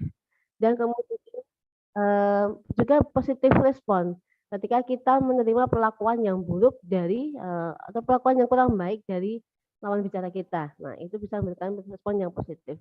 If we have interpersonal communication skill. So, we learn to self-awareness and soft skill. Slide 7. We talk again about interpersonal communication. It is a skill, ability to interact with the other person. For me, I call it communicant. If you are speaker, you call communicator. If you are other person, you call it communicant. But apparently, in interacting, you need a social awareness and social skill. Why? Because in interacting, you need to influence the other person's decision. You need to show compassion properly, and you need to negotiate in time of conflict and build synergy wherever you are. Jadi kalau teman-teman punya interpersonal komunikasi, terutama untuk leadership, kepemimpinan, kemudian mampu untuk membangun empati, kemudian mampu untuk menangani konflik, ketika kamu ingin mempengaruhi orang lain, kamu bisa. Ketika kamu untuk melakukan negosiasi di dalam suasana yang konflik, teman-teman bisa. Jadi Komunikasi interpersonal ini bisa kita gunakan di dalam tidak hanya interaksi saja, interaksi yang mudah, tapi di interaksi yang sulit, ya, different moment, difficult moment. Nah, we can try to use interpersonal communication skill. And then what is the importance of soft skill in the business era 5.0? Slide 8 and now slide 9. What is the important? The problem is now how can students compete in increasingly tight business era in 5.0? This is problem. How can students compete competent in increasingly tight business era 5.0? Maybe this can be is make a solution, ya. The first is soft skill mean opportunity. Okay. Soft skill mean opportunity. Soft skill from organizational perspective impact the quality of the time management, institutional effectiveness, and innovation synergy. Jadi kalau teman-teman di kampus tidak hanya belajar terkait dengan materi, praktek, tapi juga ikut organisasi, itu akan membuat teman-teman punya perspektif yang bagus, terutama di dalam manajemen waktu, manajemen ya mungkin manajemen keuangan, ya kan. Jadi teman-teman secara ini sudah terlatih untuk bisa handle nanti ketika kalian berada di dunia bisnis ataupun di dunia kerja. Ya. Institutional activities and innovation strategi, jadi ketika kita ikut organisasi pun kita bisa berinovasi dan juga melakukan kegiatan-kegiatan yang efektif, ya karena kita sudah belajar terkait dengan manajemen waktu. Ketika kita di kampus juga mengikuti kegiatan organisasi seperti itu. Nah, soft skill are very important given in the process education. Soft skill itu sangat penting untuk di dalam proses kita belajar bersama di kampus. Slide 10.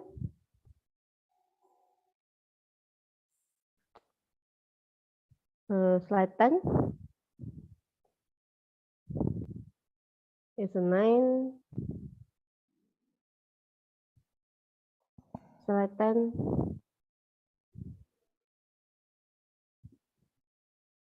Okay, the quality ability. A study explained that hard skills such as analytic, grade point average only support 42%. The rest needed are soft skills such as responsibility, innovation, leadership, self-confidence, polite and ethical, and humor. It's 55%. How to increase soft skill in the business era 5.0, especially for students. Slide 12.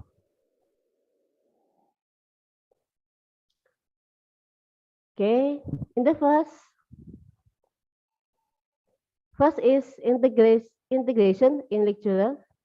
Actually, graduate competency standard at the program study have been implemented with the aim of preparing students to become members of society who have knowledge, skill, independence, and attitude to discover, develop, and apply science, technology, and art that are beneficial to humanity. Jadi pada dasarnya kompetensi di perguruan tinggi itu sudah bagus, ya, sudah sesuaikan dengan mempersiapkan mahasiswa ketika mereka lulus nanti, mereka punya pengetahuan, punya skill, punya kemandirian, kemudian punya attitude juga, punya kemampuan untuk mengembangkan diri di bidang seni maupun teknologi. Nah, namun the reality is that the quality of student is not optimal. Why? This is due to several factors. Like a student are provided with a lot of knowledge but little practice.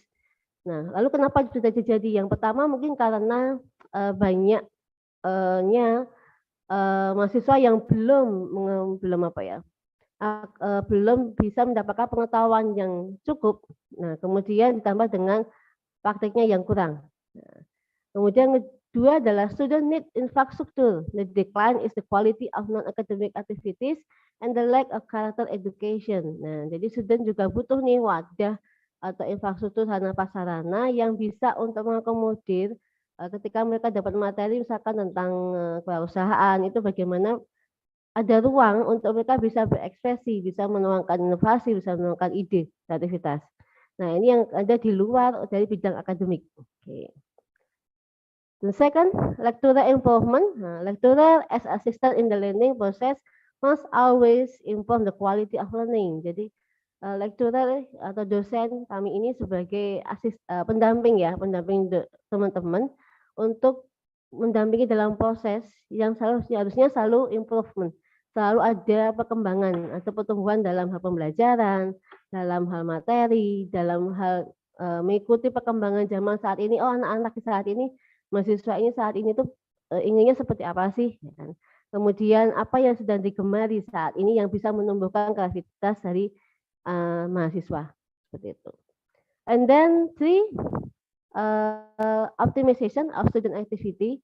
Students are active in student activities outside of academic.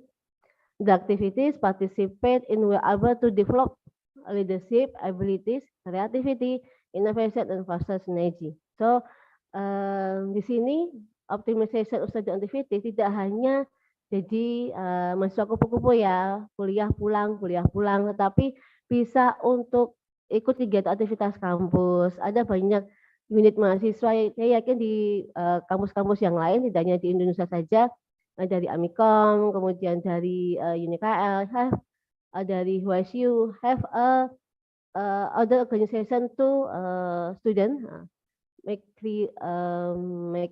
innovation they learn about organization, leadership, creativity, innovation, and foster synergy.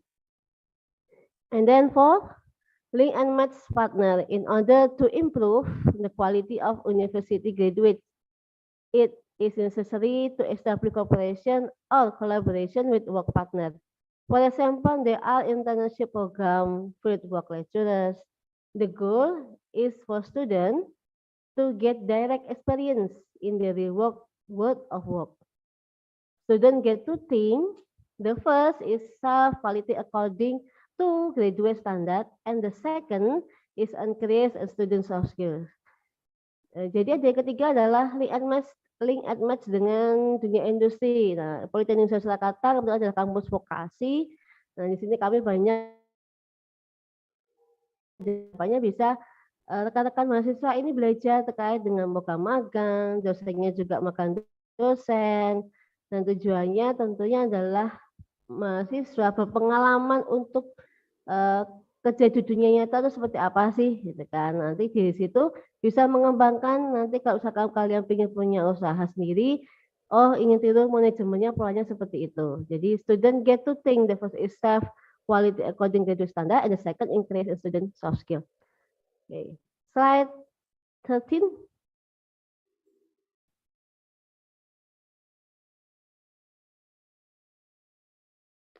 Okay, from the several things that we will convey regarding in soft skill, the question, then what kind of soft skill are good? What kind of soft skill are good? The first is effective communication. For the example, when you negotiate, lead, or ask someone else to do something, and then they do it, it's mean your communication. It's mean your communicant agrees with you. It's possible you can effective communication. If you negotiate, lead, or someone, and then they do it, it's mean you make effective communication. Jadi teman-teman punya gimana sih soft skill yang bagus ketika kita terapkan dalam komunikasi yang efektif, kita bisa mempengaruhi, bisa memimpin, bisa meminta orang lain untuk melakukan sesuatu, merubah persepsinya, merubah tanggapannya, dan mereka melakukannya, itu berarti kita sudah efektif melakukan komunikasi. And then second, healthy lifestyle with exercise, healthy food, positive thought, and good emotion. Jadi kalau seorang yang sudah punya soft skill yang baik, biasanya dia akan positive thinking ya, dan punya emosi yang bagus. Ya, itu ditunjang dengan apa sih? Ditunjang dengan lifestyle hidupan yang sehat, makan makanan sehat seperti itu. And then three, emotional intelligence. It is simple in dealing with conflict. If you have emotional ability, you will respond firmly and well, not use muscle or swearing as way. Jadi kalau kita punya emotional intelligence yang bagus, kita tidak akan menanggapi segala kritikan dengan menanggapi segala masukan atau mungkin kita menghadapi perilaku yang kurang baik, tanggapan yang kurang baik ke kita, kita tidak meresponnya dengan menggunakan otot atau menggunakan dengan nada marah, nada tinggi. Tapi kita bisa menanggapinya dengan baik. Will respond firmly and well, smooth and well. Okay. And then the last is conclusion. Good business communication in the 5 era is needed. Communication is also supported by good soft skill. Forming good soft skill can be started by joining the organization. Learn how to respect other people, respect other counter emotion, discipline, and so on, especially in running a business. So it's I think it's enough for me. Thank you very much for attending with me, and come back to Mr. Mac. All right, check. All right, thank you very much, Ibu Andita Sari, for the great presentation. It was about soft skills.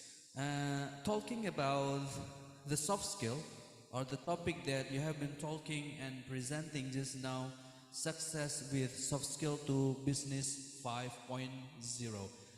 I actually, or myself actually interested in the point of interpersonal and also intrapersonal communication, Ibu Andita. Hello, can I connect to Ibu Andita? Can you hear me, Ibu?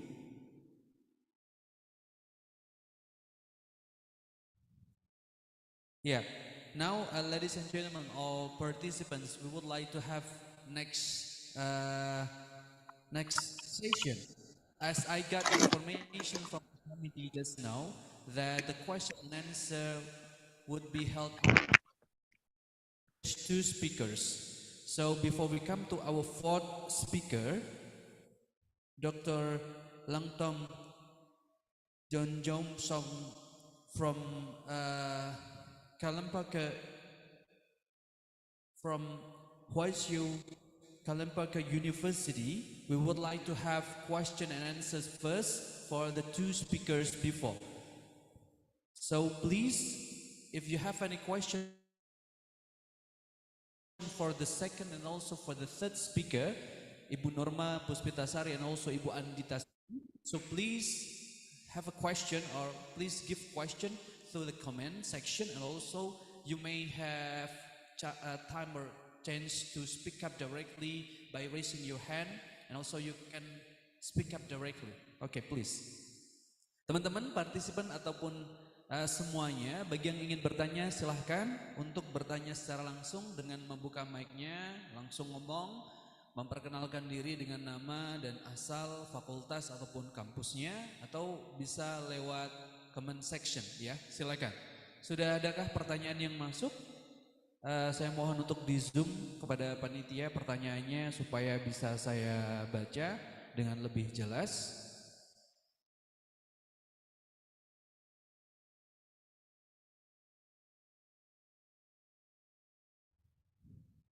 So once again, to Ibu Norma Puspitasari and also Bu Andita Sari, now we have our discussion question and answer section for the second session.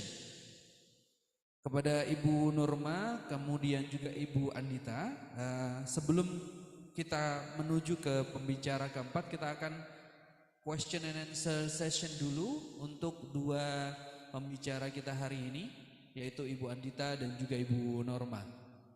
Bolehkah kepada panitia untuk nge-zoom pertanyaan yang bisa saya bacakan? Dari Muhammad, sebentar, move please. dari Muhammad Abdillah dari Politeknik Indonesia Surakarta. Pertanyaan ditujukan kepada Mrs. Andita. The question is, what is more important between soft skill or hard skill? It was presented or it was explained by Ibu Andita actually. Ini masih ditanyakan oleh Muhammad Abdillah. Pertanyaan kepada Ibu Andita. Ibu, can you hear me? Okay. Yes. Yeah. We can hear you clearly. The question is about soft skill and hard skill. Which one is more important, Ibu? Is it soft skill or hard skill? Please answer, Ibu. Okay, thank you for your answer from Muhammad Abdillah from Polytechnic University Surakarta. Okay, your question is, what is more important, soft skill or hard skill? In my presentation, I have a percentage that hard skill is like analytic, grade point, average is 42%, and the soft skill 55%. It based on survey on National Association of Police and Employee from NAC 2022. If you can see my slide, okay. I think soft skill is more important from hard skill, but hard skill is important too. Why? Karena keduanya saling kesinambungan ya. Soft skill, communication, integrity, innovation, leadership, confidence, humor, creativity. It must we have. It must have like a person to combine with hard skill. Jadi kalau kita sering mendengar, kalau kita memberikan pembelajaran pada anak, tolong bisa belajar dulu terkait dengan adab ya. Adab dulu kita ajarkan, baru setelah itu kita memberikan pelajaran terkait dengan mungkin agama seperti itu. Atau mungkin pembelajaran yang lain. Adab dulu yang kita ajarkan. Why? Karena adab ini yang nanti akan membuat anak itu bisa mudah untuk berinteraksi dengan orang lain, mudah untuk menjaga dirinya dari pergaulan di sekitarnya seperti itu. Nah, kemudian nanti kita baru dukung dengan pendidikan, dengan bahasan, dengan mungkin kalau kita Muslim dengan agama. Nah, itu adalah bentuk dari cara kita untuk bisa menjaga diri kita, yaitu dengan mempelajari dulu terkait dengan soft skill. Bagaimana kita bisa menyampaikan apa yang kita inginkan, komunikasi skill, tanggung jawab dan sebagainya. Begitu Pak Mike untuk jawaban saya. Terima kasih. Thank you very much to Ibu Andita for the explanation of the question, the answer of the question from Muhammad. We come to the next question. Adakah pertanyaan berikutnya? Teman-teman silahkan untuk mengirimkan pertanyaan pada kolom section, pada comment section. Silahkan. Please have a question there, or you may raise your hand and speak up directly by introducing yourself and also what is your question.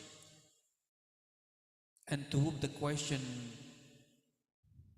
is, to Ibu Andita or to Ibu Nurma? Adakah pertanyaan yang lain? Panitia, apakah menemukan pertanyaan lain dari participants ataupun mahasiswa yang bergabung pada kesempatan pagi hari ini? No more question. We still have time for question and answer before we come to the fourth speaker today. Please, if you have any question from other university maybe, if you have any question related to the topic from Ibu Nurma, it was about entrepreneurship program for the students. It is the program from the Ministry of Education of Indonesia, and also the topic from Ibu Andita Sari, it was about soft skills toward the success in business 5.0. Okay, one more question. I think we got new question. From Marfa Indrasari, would you like to have question? Would you like to, yeah, this is the question. We are waiting, still writing down the question.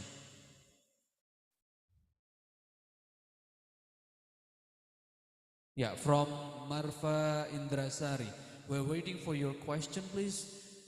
Is it to Ibu Nurma or to Ibu Andita? Or you may have both, please. Pertanyaannya masih ditunggu dari Marfa Indrasari, silahkan.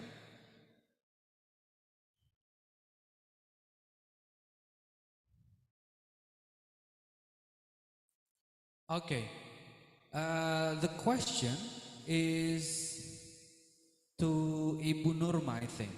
So, Bu Nurma, can you hear me? Ibu Nurma, can I connect to Ibu Nurma? Yes, Mr. Max. Yeah, I got a question for you. The question is from Marfa Indrasari. The question is, how important is it, WMK, and why? How important is WMK and why is it important, Ibu? So please answer the question from Marfa Indrasari. Okay, thank you for your question, Marfa. Okay. Wirausaha Merdeka, yes, I think yes, program is important to students because student can learning about business and student can be a entrepreneur in business digital because mahasiswa itu bekalnya sangat banyak sekali ya. Jadinya ada pelatihan. Jadi you can learning about business, then magang ya, internship in a partner, kuliner, automatic, and the others.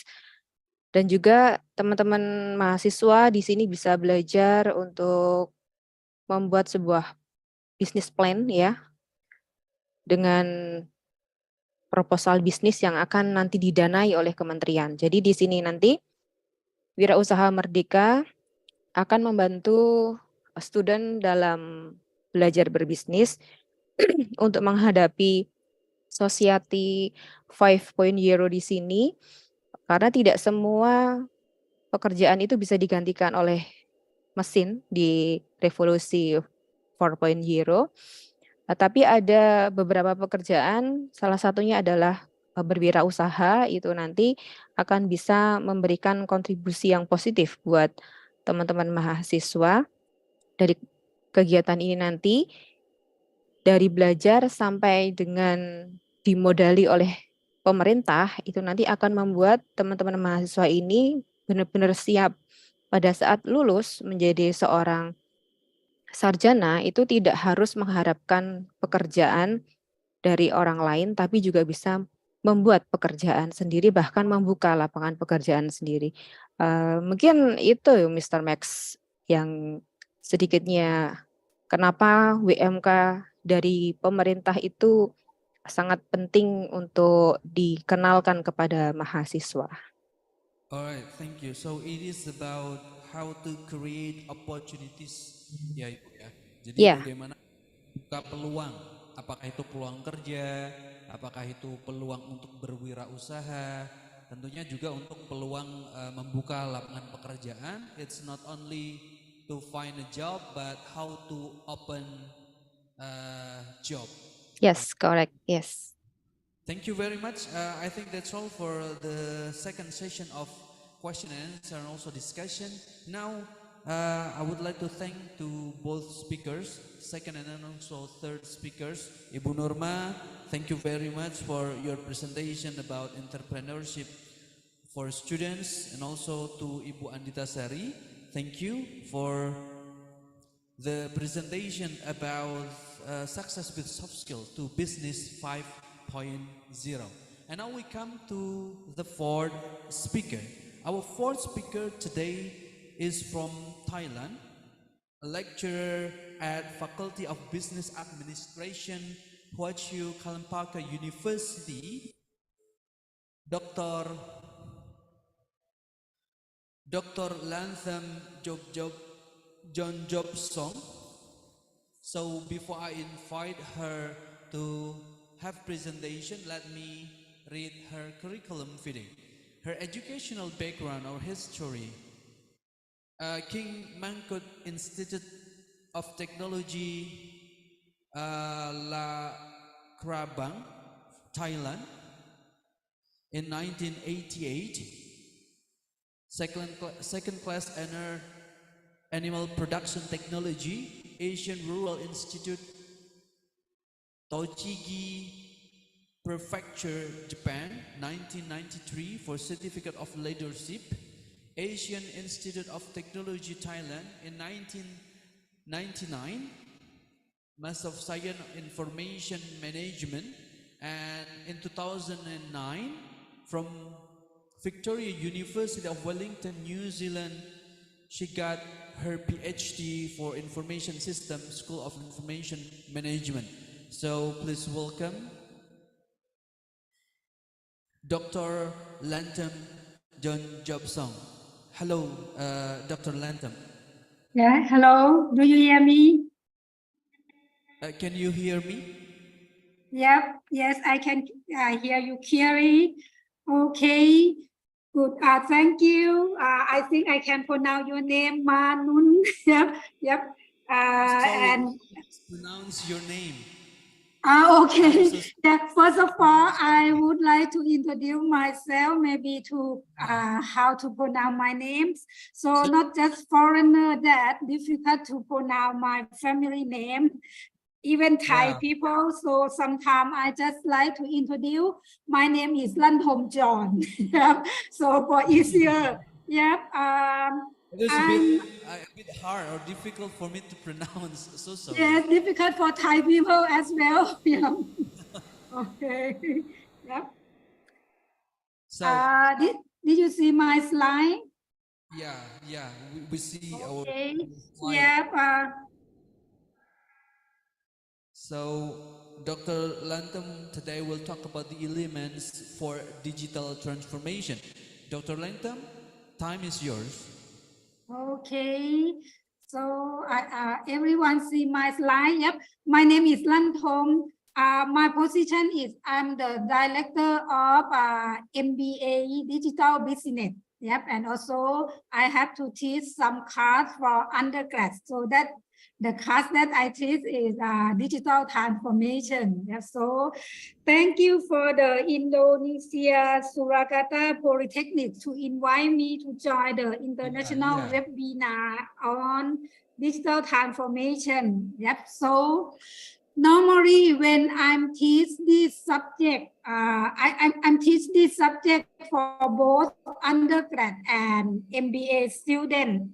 And how can I say, when we teach about digital transformation, normally it's not just lecture, it's kind of workshop.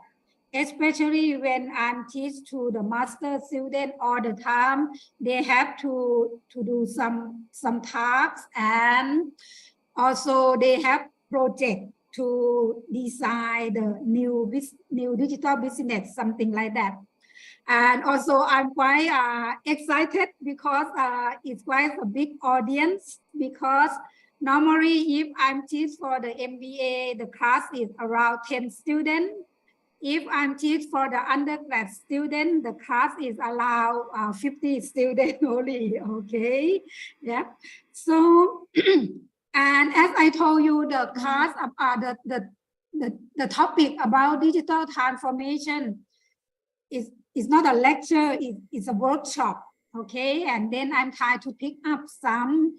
And when we also learning about digital transformation, we teach in integration with other subjects. Normally, we teach integration with the subject of creativity and design thinking and digital business.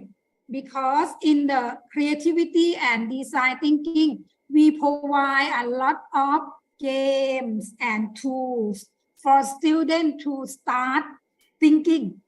As Thai student, maybe as Asian student, because when I'm studying in New Zealand, my teacher always say like a Thai and Asian, just listen to the lecture, not share the idea, not thinking. So we try to combine this class with creativity and design thinking in order to practice students for thinking with game and a lot of tools. Yep. So, and in digital business class, we will give them about like a business process and also ask them to search more about business process to share before they start with the digital transformation to think of new business and new customer segment, something that so that we prepare them with two things.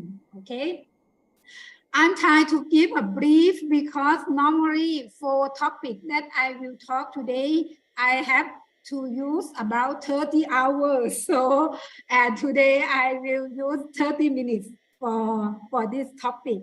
Okay, and the first of thing, main topic that I'm going to talk today is like an element that stimulate business to think about digital transformation and maybe accelerate for them to go to the higher step of transformation. There are 4 things of elements that organization have to think about digital transformation. As myself at Hua Qiao, okay, my university, Hua Qiao Chalerm Phakieat University. The first one, Hua Qiao, is Chinese name. It's like it meaning of overseas Chinese in Thai. And Chalerm Phakieat is something we respect to the royal family. Yep. So, I'm also the committee of digital transformation of the university. We have the roadmap for 5 years to transform to digital organization. So the first element that drive the organization for digital transformation is customer behavior and experience. When I say customer behavior and experience, I mean the experience for digital business or digital service. Yep. And the second element is platform business. The next one is about data strategy or data science. And the last one is nimble service. Sometimes we're not familiar with the nimble. If I talk the word of agile, you may catch up more than I'm talking the word about nimble. As the first professor talking about digital era or digital business 4.0, so that means everything fast. So if we slow, we cannot maybe survive in this era. So that means the last one is very important to move for digital transformation. So I will try to get each topic around 5 minutes. If I'm too fast and difficult to understand, you can stop me, something like that, because my students always say I'm like talk too fast, like a laughter singer or something like that. Okay, the first one, when we talk about customer behavior and experience, as I just mentioned, we think about the customer experience with digital business. It means all key business is performed through the internet or through the online. So that means they have many experience about activity, not just business. I mean, inside of customer, for their leisure activity, for their main business, for their study, they rely on online or internet, especially now after COVID. Most of customers already familiar to digital business, to the digital online. Sometimes they don't like to come back to the normal they have new normal, as we say. For example, my students now, they prefer online class more than on-site class, and I have to force them because, yep, even online class, we can do workshop, but it's harder for the moderator, for the facilitator. So I have to convince them to come to the class. And one more thing that I want to confirm for you that when we talk about digital business, it's broader than e-commerce. E-commerce just small part of digital business, because if you concern with business, when we talking about business, digital business, it means from the inbound logistics until the service to the customer. So that means along the chain can do with the digital process. So when we say with e-commerce, it focus mainly selling and buying through the online. Okay. So when we talking about the customer behavior on digital business, we better talking about characteristic of digital business. So characteristic of digital business, it means less physical resource. So that means customer not familiar to get the real or digital or physical resource. They expect something that is virtual, is online. Do you have electronic file for me? Do you have website? Something I would like to study myself, something that when the business contact you, something that we not expect you come to see me at the office. We expect you have some digital process or digital resource to me, something that. And that is, I combine together already. Yep, they expect online process. Yep. And the thing is, they expect creative business and share value. So this is very important because customers expect new thing, not the general, not the old thing. They want new, they want creative. How you provide the creative service to them. And the important thing, share value. What it means? Every party that join the business supposed to get value. Even the customer, how they get the value, not just get the product from you. Okay, so that means it's quite hard for when we think of transformation and provide new thing to the customer.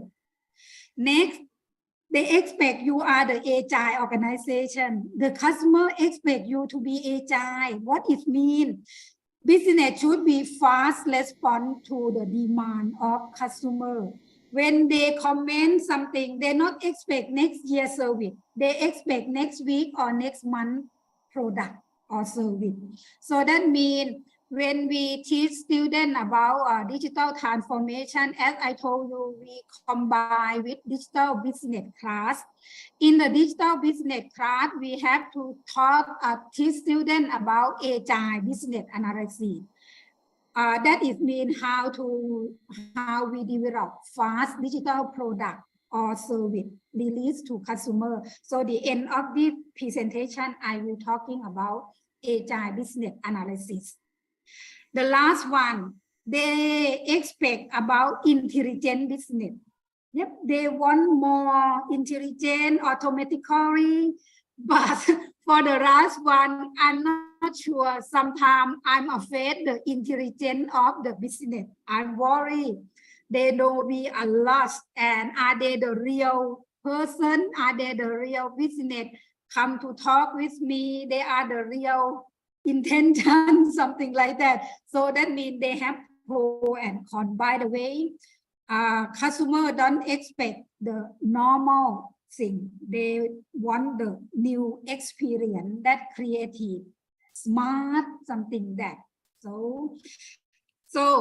So when we know the characteristic of digital business and the expectation of the customer, then we can do digital transformation. By the way, today I'm not prepared the transformation mapping for you because the transformation mapping is quite practical. So that means normally we prepare that for the workshop. Okay, first of all, before we talking about digital transformation, you have to identify the difference between digitalization and digital transformation, because in Thailand, many organizations, they have department of digitalization. And as I told you, I'm the committee of digital transformation at Hua Chiao. By the way, when I'm sit for the meeting, I feel that Hua Chiao haven't done digital transformation. Hua Chiao just have done about digitalization only. So what it mean? When they do only digitalization, it means they just change the activity process from the traditional one to the electronic one. So that's not just transformation, that's just digitalization. And what is transformation?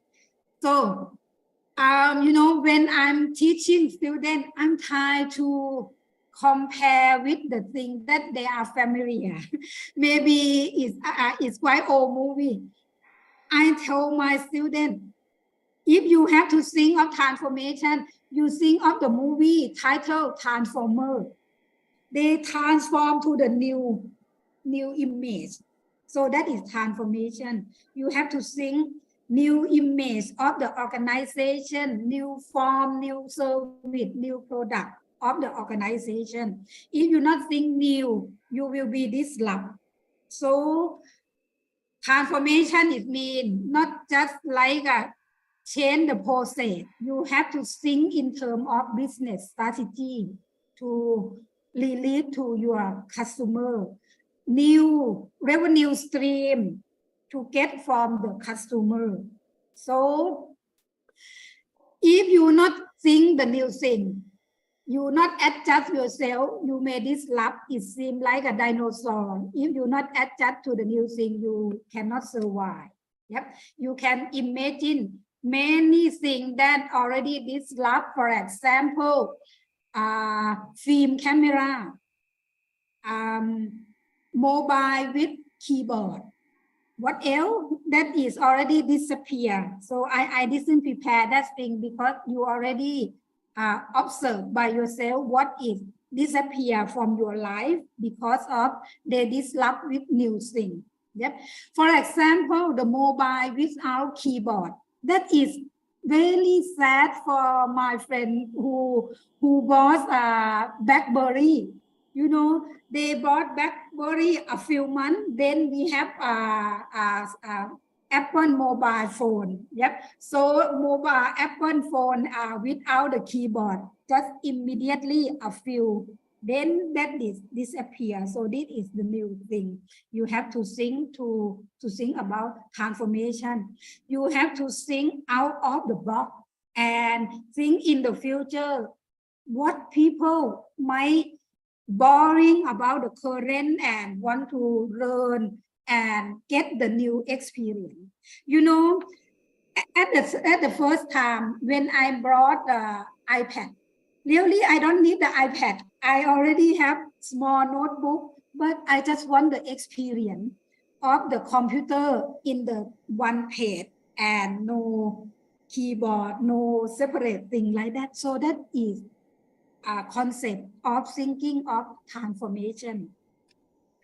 Okay, I will try to keep time. Okay, next, the next element that make you think of transformation, that is platform business. So as you see, everything is on the platform. Maybe you have to think of yourself. Why do you like platform? Everything called platform. Do you like it or not like it? I think most of you like it. Why? Because the platform business is center of that Pakura business. For example, I'm going to China next week. I'm like to book the accommodation on the platform because is combined all about accommodation in one page, one application. So that's why if you not think of the business, that become platform. When you think of the business become platform, not just like the popular. This is the important thing because the platform business is center of that business. So if you can think the good platform, you can disrupt other business and everyone should come to see you. Yep. I'm not sure about in Indonesia, about the Lazada platform. Even like a well-known shop, a fashion shop, even department store come to sell their product on the e-commerce platform rather than their own shop online. So because that is combined everything. Excuse Next. me, Dr. Lantam, excuse me for a while. Pardon? Yes, we are so sorry to inform you that we have limited time. Pardon? Yeah, because we still have one more speaker and also. Yeah, I'm trying to brush up. Okay. So the next is share value. When you have platform, every party can get the value. Yep, for my slide, I have a lot. Okay. Thank you to remind me. I this one already thinking about creative business model, and then this is some business model nowadays that like in the platform. I'm not go to detail because you are already familiar with this one. And the important thing, how to think of value and revenue generation. So freemium, fee and freemium, you provide them fee, but you get a lot of income in return. And you can provide something on demand, something with subscription, and share value, as I say, marketplace. And the last thing that I want to say, you can provide hidden revenue that is come together with fee offering. You get them free, but really you can get a lot of income if you get the case of Cambridge Analytica. They get the income from Facebook information. They don't have own data. They get the data from Facebook and earn income from Donald Trump, like that. Okay. Next, this is the combination of the platform. So if you do at the workshop or if you think of transformation, you have to analyze every party in the workshop because, for example, sweetener, who doesn't pay you money, why you have to care about them to pull them to come to your platform? Because they will pull the payer customer to your platform. Okay.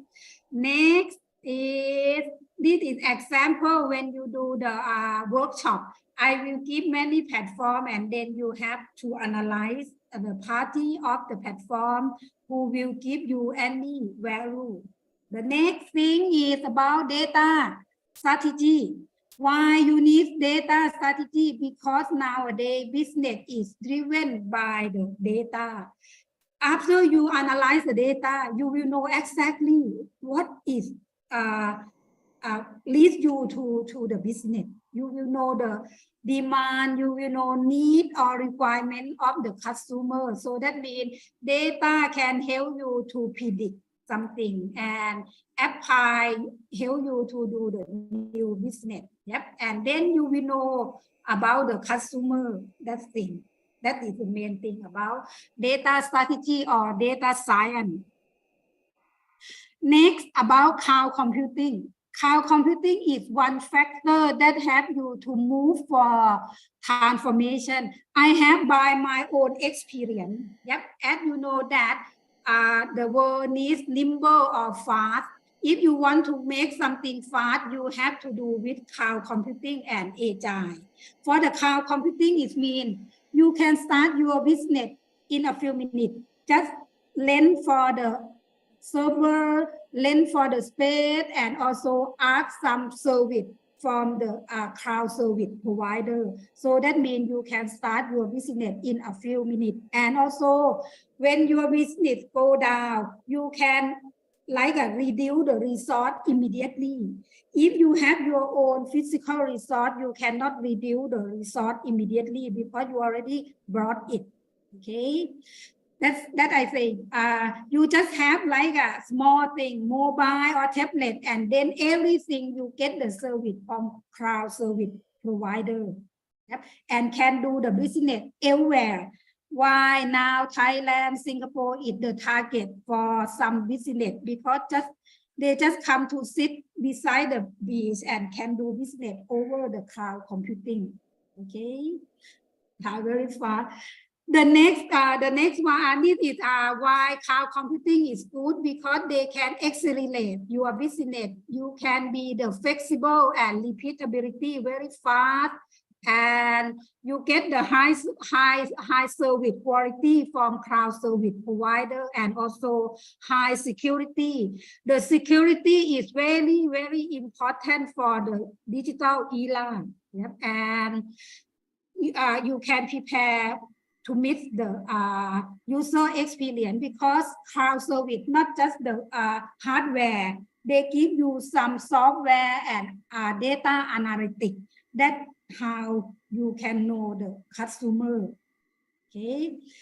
The last one, okay, raptor, as I told you, I can be a raptor. Now, agile business analysis is important. What if we compare to the sport, what do you think is agile? The relay race or rugby? Yep. If relay race, it means the first one cannot finish, you cannot continue your business. If you think of rugby, everyone have come together to find a path that they can work at the same time. So nowadays, the business run something that fast for release to customer with agile technique. Yep. For myself, I also have been trained as an agile scrum. Yep. So I will use agile have many ways, but I use scrum technique for the agile. Yep. Agile have to work in team, have to work in collaboration, come to work together. But the important thing, you need interaction. If everyone come together, interaction is very important. And quick response. You cannot, oh, may I think, if you work as an agile, normally you have standing meeting, not sitting meeting, in order to fast and then separate to work. And every week, you have to spin the task to the customer. Normally, 7 days or 1 month, you have to sprint the new service to or product to customer in order to release the new service, the product. The thing you have to change some digital product to product backlog. It means if you study information system, you may familiar with the word module or subsystem. You have to break your service and task to product backlog or small module and release. If you slow, your competitor will release before you. So that means the way to think of transformation, you have to think of these all things, and then you have to learn how new thing they do like that. Okay. Okay, that is a detail as I told you, and really for the transformation, they have a lot of tools. If you are interested, I suggest you to attend like a transformation boot camp rather than lecture. If you attend the lecture, you cannot imagine how you transform digital business. Better boot camp or workshop. Okay, that's all. If you unclear, then we can have like a question section, or after that you can contact me and have a chat. That's okay. That are welcome. All right. Okay. Thank you very much for insightful presentation, Dr. Landam. Straight forward to the next presenter. So I thank you, Dr. Landam. The question and answer session will be after the fifth speaker.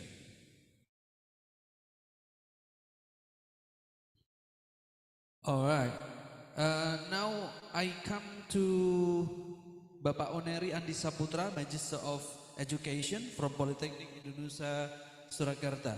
Before I come to him, so please show me for the committee, please show me his curriculum vitae from Bapak Oneri Saputra.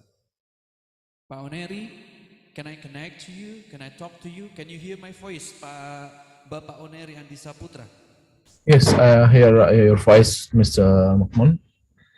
All right, so my sound is clear? yeah, Okay. your voice is clear, audible.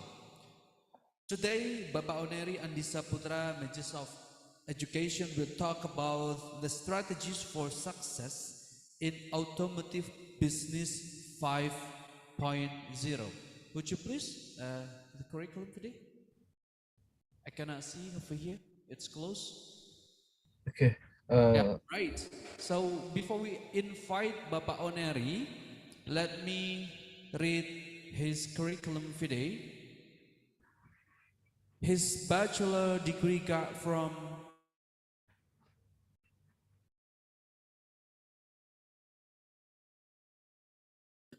and for her graduate program got from Private University of Yogyakarta, State University of Yogyakarta, UNY in 2016, and for her career, next please. Now he is a lecturer in Polytechnic Indonesia Surakarta, especially in automotive engineering study program. And today, as I told you, Bapak Oneri Andi Saputra will talk about strategies for success in automotive business 5.0. Bapak Oneri, the time is very limited. Maybe you will have 5 until 10 minutes because we close to Jum'ah prayer. The time is yours. Thank you, Mr. Makmun. Assalamualaikum warahmatullahi wabarakatuh. Can I slide show my presentation?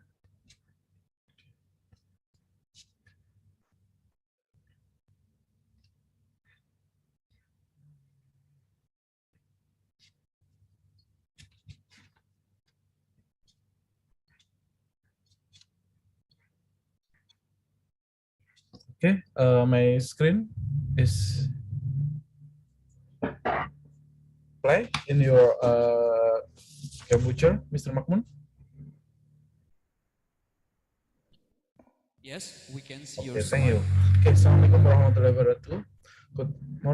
Good afternoon for all.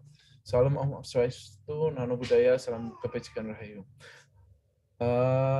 This because the time is very short, so I must introduce my material. Okay, now I will about strategies for success in automotive business in 5.0. 5 trends that are driving the transportation of the automotive industry. First trend is automotive future is electrified, autonomous, shared, connected, and yearly update. Electricity. The current technological development is the existence of an electric system, so that all management and regulation of the existing system in motorized vehicle use electricity. By setting everything using electricity, controlling, monitoring, analyzing, and anticipation system performance failed can be anticipation, repaired more quickly and precision. Next, autonomous. With the movement of the electric technology in motorized vehicle, setting can be made automatically.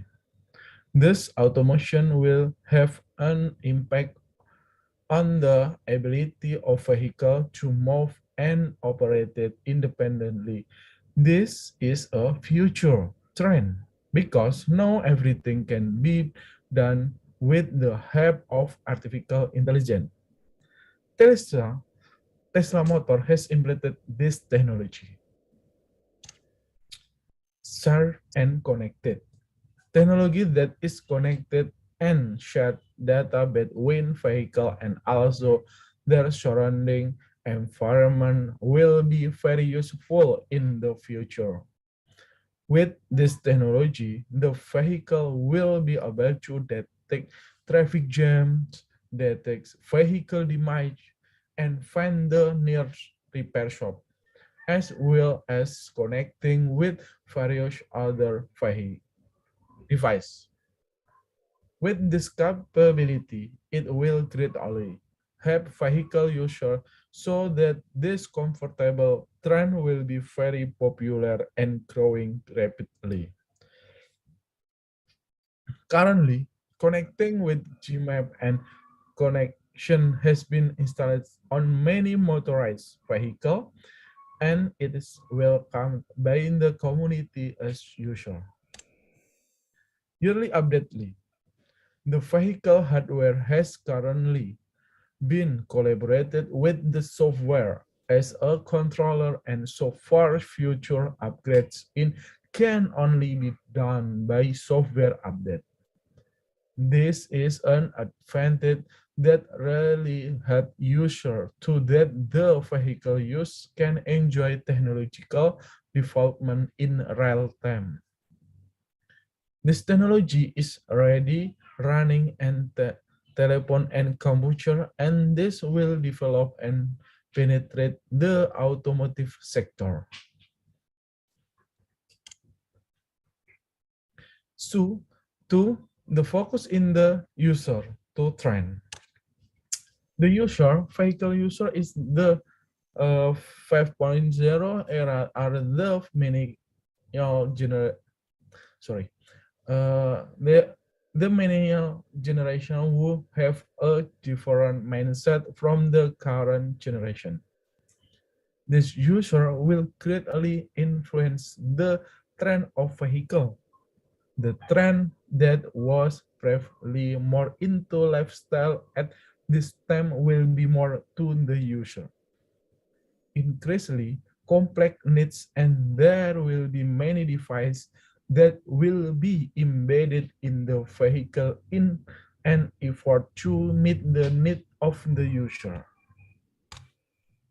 Three trend, what do future mobility look like? Who is mobile and who?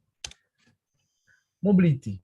The need of the millennial generation who often hang out, go for work, and also go to tourism attraction have an impact on the mobility of using vehicle to meet these needs.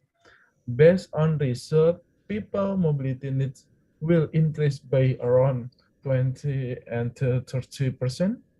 Higher demand, it will require a vehicle that is more reliable and can be in condition of high mobility. Four, how is the global automotive market changing?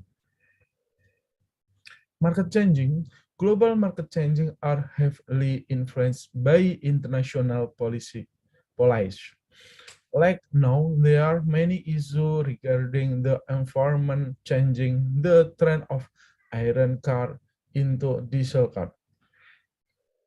Future policy will be more on environment issue and mass vehicle, so that in the future there will be more mass vehicle and integration for public transportation.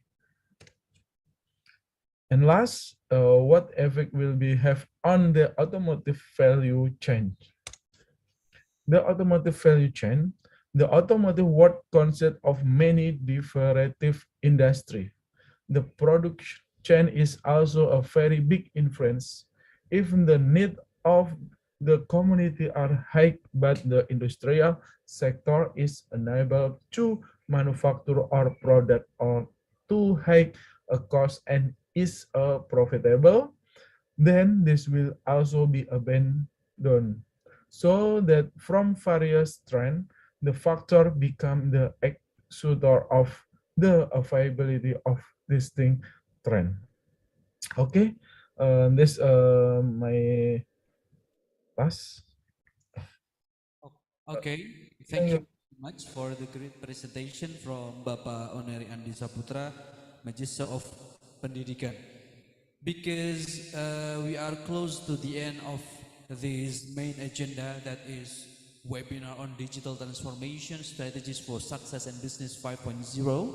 Let's have the third section of question and answer session, discussion session for the fourth speaker and for the fifth speaker. Ladies and gentlemen, or all participants, please have a question. Silahkan Bapak Ibu atau mahasiswa-mahasiswi peserta webinar hari ini, Digital Transformation Strategies for Success in Business 5.0, untuk bertanya dan berdiskusi kepada pembicara keempat dan pembicara kelima kita hari ini, yaitu the fourth speaker, Dr. Lantem John Jombong Song, dan Bapak Oneri Andi Saputra. Silahkan. Bagi yang ingin menyampaikan pertanyaan, if you have any question, so please you could write down in the comment section or directly open your mic and introduce yourself, and then you can have your question, please. Teman-teman yang ingin berdiskusi, ingin mengetahui informasi lebih lanjut tentang topik yang keempat, it was about the elements for digital transformation, about digitalization, digital transformation, and so on.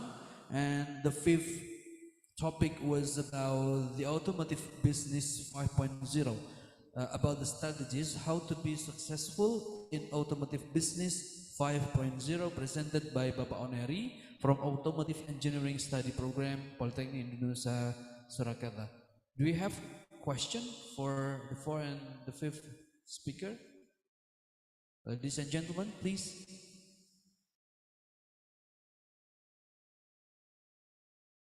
Not yet.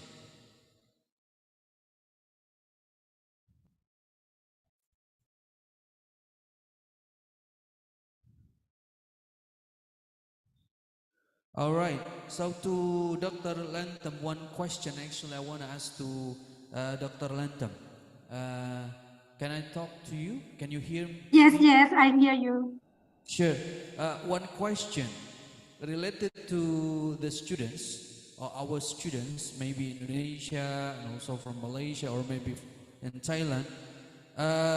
What can they do during the process of learning? I mean, they are still students in the college, learning every day, come to campus, and how can they create a business? How can they come to the world of entrepreneurship starting from being student?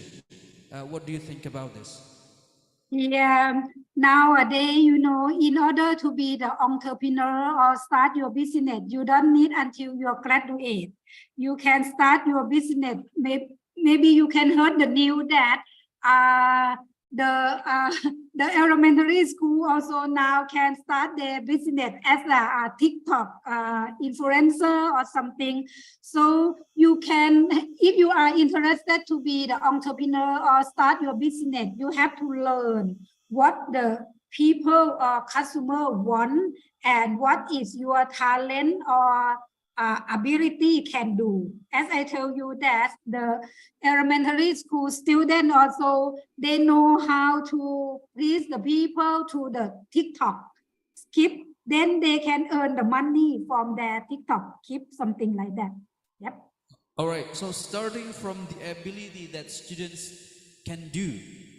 Yep, start from their ability, observe themselves, what is their ability, and also what the customer or people want the experience. If your ability and the customer experience or customer need is met, then you can start your business. All right, so by a little observation toward the customer need, right? And also the ability that we can serve for that need in the customer, in the society. Here the students can start their entrepreneurship or maybe start a business. Thank you, Dr. Langdon, for the sharing today. I think there is no more question for this session. Committee, could you please show the question if we have none? Okay, we don't have any question, so I think it's all clear for the presentation. Yeah, so we do hope that everyone got insightful information from today's international webinar on digital transformation strategies from success for success in business 5.0. I would like to thank to all speakers. I would like to thank to Dr. Nurhairi bin Ahmed from University Kuala Lumpur, Malaysia, France Institute for the great presentation about essential business communication strategies in digital era. And our second speaker, Ibu Nurma Puspitasari, Magister of Education from Polytechnic Indonesia Surakarta from Information System Study Program for the topic Independence Entrepreneurial of Students. And our third speaker, Ibu Andita Sari, ESOS MIKOM from Polytechnic Indonesia Surakarta, especially from Mass Communication Study Program, was talking and presenting about success with soft skill to business 5.0. Our great speaker today, for the fourth speaker, Dr. Langton John Job Song from Faculty of Business Administration, Hoasio Kalimpaka University, Thailand.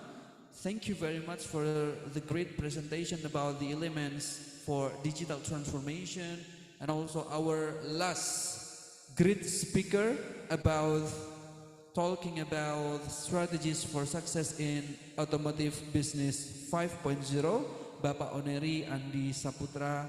I thank you all for today's sharing about your experience and your insightful information in this webinar. Personally, I am Ma'mun Syaifuddin as the moderator today. Would like to thank to everyone, to all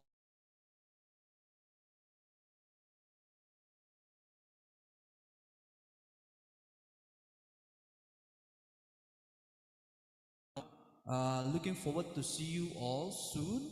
I return back to the MC or host today. I thank you very much, and the last, see you soon. Assalamualaikum warahmatullahi wabarakatuh.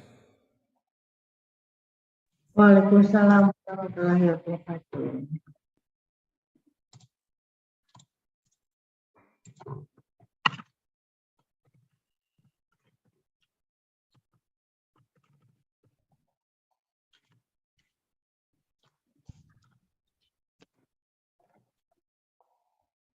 Thank you very much, Mr. Ma'mun Syaifuddin as moderator today. Ladies and gentlemen, we have come to the end of this enlightening and informative seminar. I hope you all have enjoyed and benefited from the presentation and discussion of our distinguished speakers. I would like to thank them once again for their valuable contribution and for making this webinar a success. I would also like to thank all of you for your participation and support. Please give a big round of applause to everyone who has made this possible. I wish you all the best in your future endeavors and hope to see you again in our next webinar. Thank you and have a great day. Wassalamualaikum warahmatullahi wabarakatuh.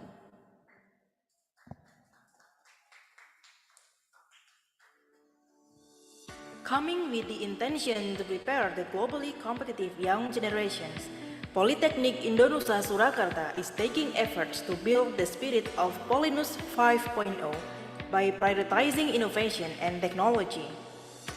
By integrating competency, creativity, critical thinking, communication, and collaboration, it will embody the strong characters which can solve the social challenge and issues by applying various innovations to improve quality of human life.